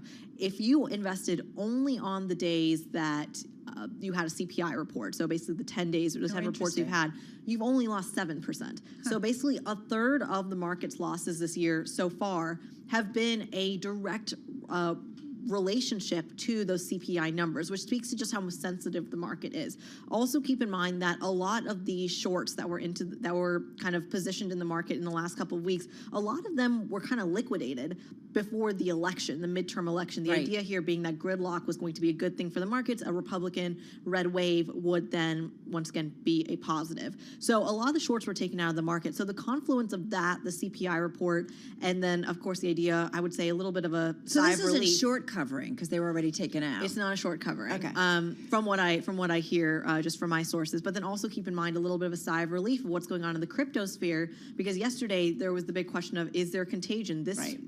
Today, perhaps not so much. Right, exactly. All right, so let's come in with Mike. I was listening to him this morning break it on Bloomberg Surveillance. That CPI print, it's down.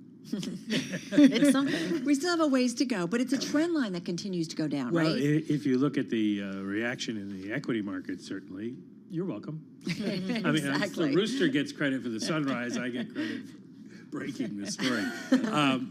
It's down, and it was down more than anybody could have anticipated. Now, that's a relative judgment because 7.7% on a headline and 6.3 on the core is still quite a bit.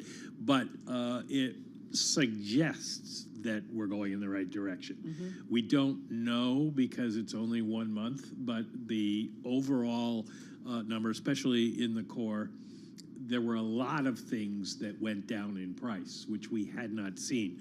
For the most part, what you're looking for is the rate of inflation slows.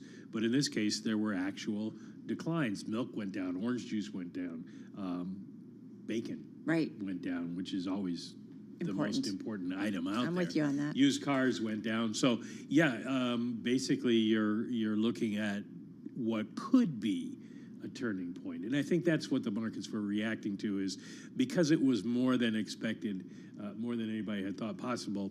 It's okay, this is a change. This is the turning point. It will lead the Fed to put some sort of stopping point in place soon enough, and maybe we get that soft landing. But is the headline number coming down? Like, I thought I had seen something on the TV side that they were talking about this was like the 4th month in a row. Is there a trend line yet, or no? No, really? there's not a trend line yet. Okay. The problem being with the headline is that food and gasoline are still going up. Food increased less than it did the month before. Gasoline was down 5% in September and up 4% in September. So in October rather. So the headline is subject to the vagaries of things that the Fed has nothing to do with. So safe to say, Creedy, when you look at the markets and certainly what happened on the fixed income side of things, I mean, investors are expecting that the Fed is kind of done with not that they're done raising rates, but done with those big rate hikes. Well, I'm not going to use the word pivot, as I was told not to by someone in this room.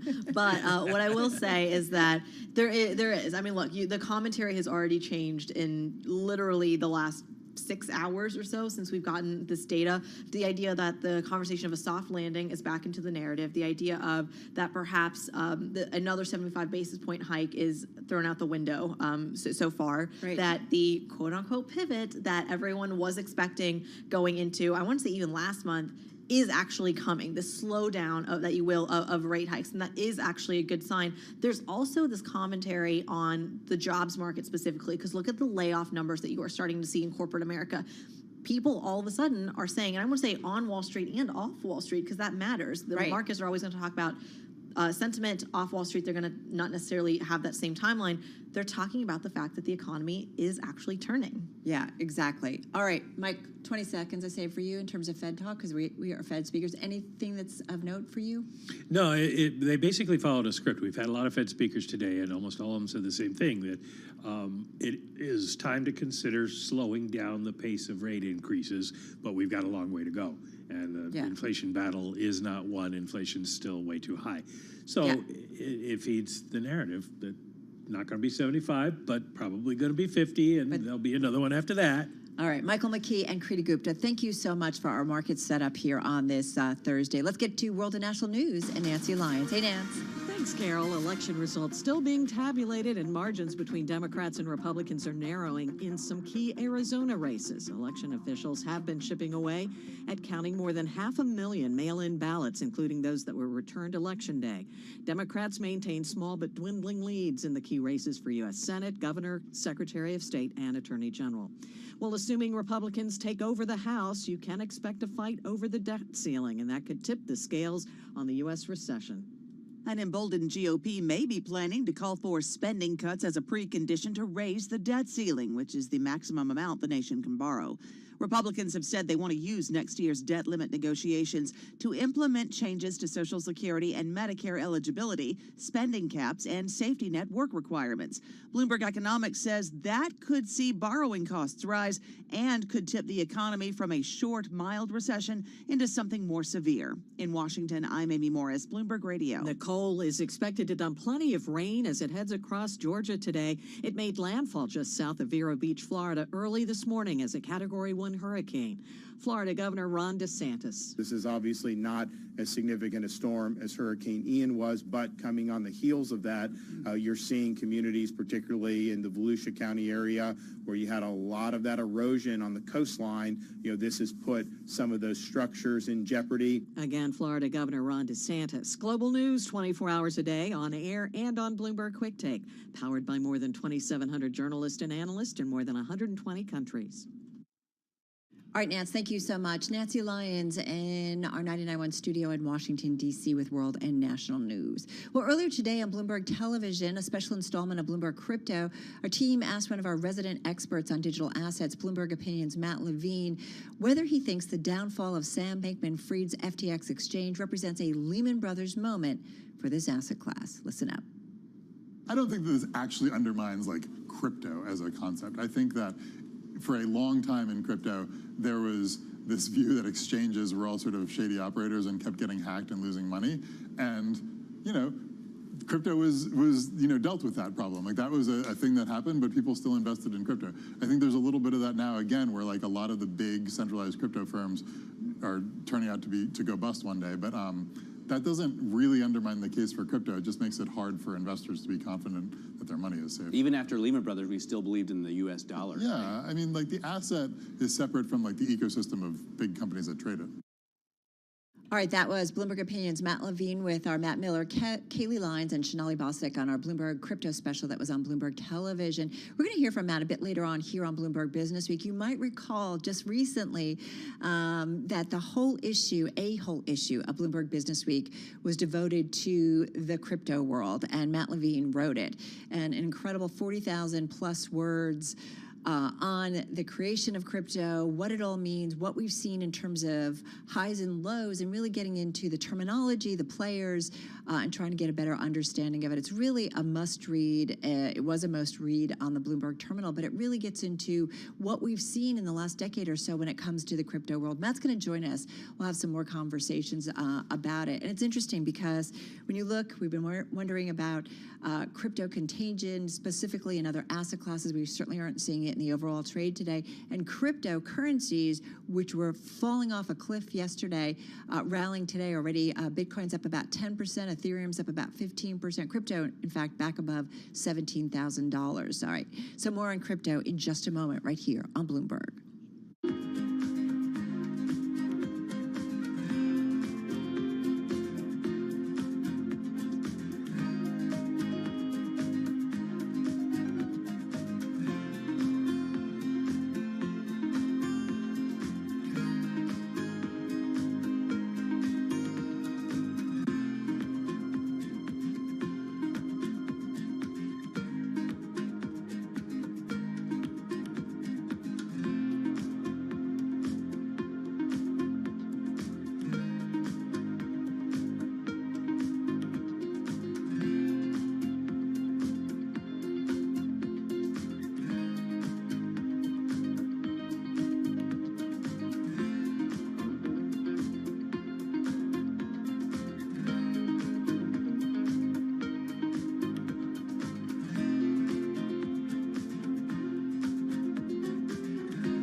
markets, headlines, and breaking news 24 hours a day at Bloomberg.com, the Bloomberg Business app, and at Bloomberg Quick Take. This is a Bloomberg Business Flash. Bloomberg World Headquarters, I'm Charlie Pellet. We've got stocks holding just about the highs of the day right now. Stocks on track for the best post-inflation day rally in more than a decade as slower than projected price growth sparks bets that the Federal Reserve can downshift its aggressive rate hike path. Here's where we stand. Right now, the Dow up 1,027 points. That is a gain of 3.2%. S&P doing even better percentage-wise. It is up 176 points now, up 4.7%. The Nasdaq Composite Index at 11,000, up 647 points. That is a gain of 6.25%. The 10-year yield 3.84%, with the 2-year yielding 4.33%. Spot gold up 2.6%, $17.51 the ounce, and West Texas Intermediate crude up 1.2%, $86.84 barrel. After earnings, Rivian shares are higher as the EV maker affirms its guidance. Today we have got Rivian shares. They are rallying now by 18.7%. Bumble is joining a broader rally for tech stocks, fueled by softer than expected inflation data. Bumble, that is the dating app, up now by 8.5%. Again, recapping, stocks higher, S&P up by 4.7%. I'm Charlie Pellet, and that is a Bloomberg Business Flash. It is indeed. All right, Charlie, thank you so much. So 5 of the 10 most read stories on the Bloomberg today are about crypto and the downfall of FTX and the once crypto billionaire Sam Bankman-Fried. In fact, the number one in the past 60 minutes, the White House is monitoring the crisis in crypto markets. So it's been quite a week for SBF and FTX and Alameda and just kind of the whole crypto world. Bloomberg's Katie Greifeld, she understands this. She is Bloomberg News senior markets reporter, co-host of Crypto IRL, looks at cross-assets, knows this crypto space. All right. The week that was, we're not even done. Where are we, and how do we kind of put this in context? I think the focus now is on what happens to FTX. From what I can tell, there's 2 options here. Either someone comes in Binance's absence, has $4 billion to help plug this hole that FTX has. Sam Bankman-Fried has said that he is, willing to do anything to raise capital at this point. Who that could be, I don't know. So that's one option that, perhaps someone does come in here. The other option is bankruptcy. And it seems like the common opinion, the common consensus right now is that that is the more likely happening, but it's all so quickly moving. This is a scenario that I would just, in ordinary industry, think Warren Buffett. This is perfect for Warren Buffett. Go in there and get some big, high coupon preferred stock. But I don't think drink for lunch. Yes, but I don't think this is Warren Buffett trade. So I guess my first question is, what do we know about Sam Bankman-Fried? Do we know where he is? Has he been questioned by authorities? Do we know anything about this individual? Well, first, to your point, is there any sort of distressed investor going to come in here, maybe from the traditional finance realm? I've been asking that question to some of my sources, and the answer is I can't imagine who would step in at this point. I mean, Sequoia Capital, for instance, wrote down their entire position to zero.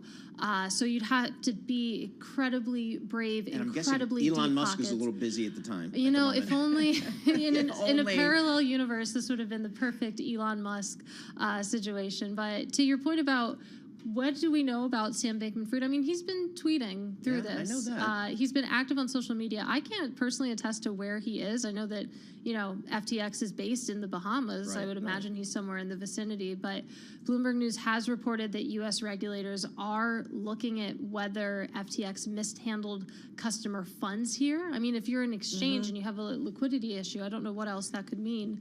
And the Wall Street Journal had a really bombshell report earlier today that FTX tapped into its customer accounts to fuel its risky bets, basically funding the risky bets of the trading firm Alameda Research, which is also controlled by Sam Bankman-Fried. That is according to people familiar with the matter. Not okay.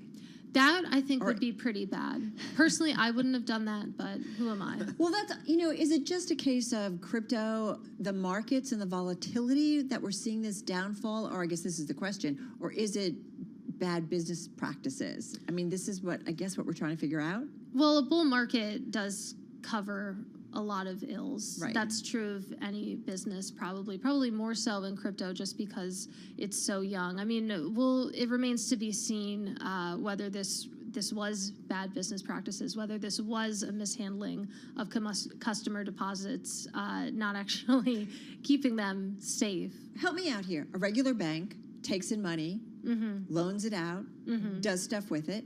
There are rules, though, right, in terms of leverages and cap ratios, and so on and so forth. So, is it just a case that they were doing what a kind of normal financial institution was doing, or what's?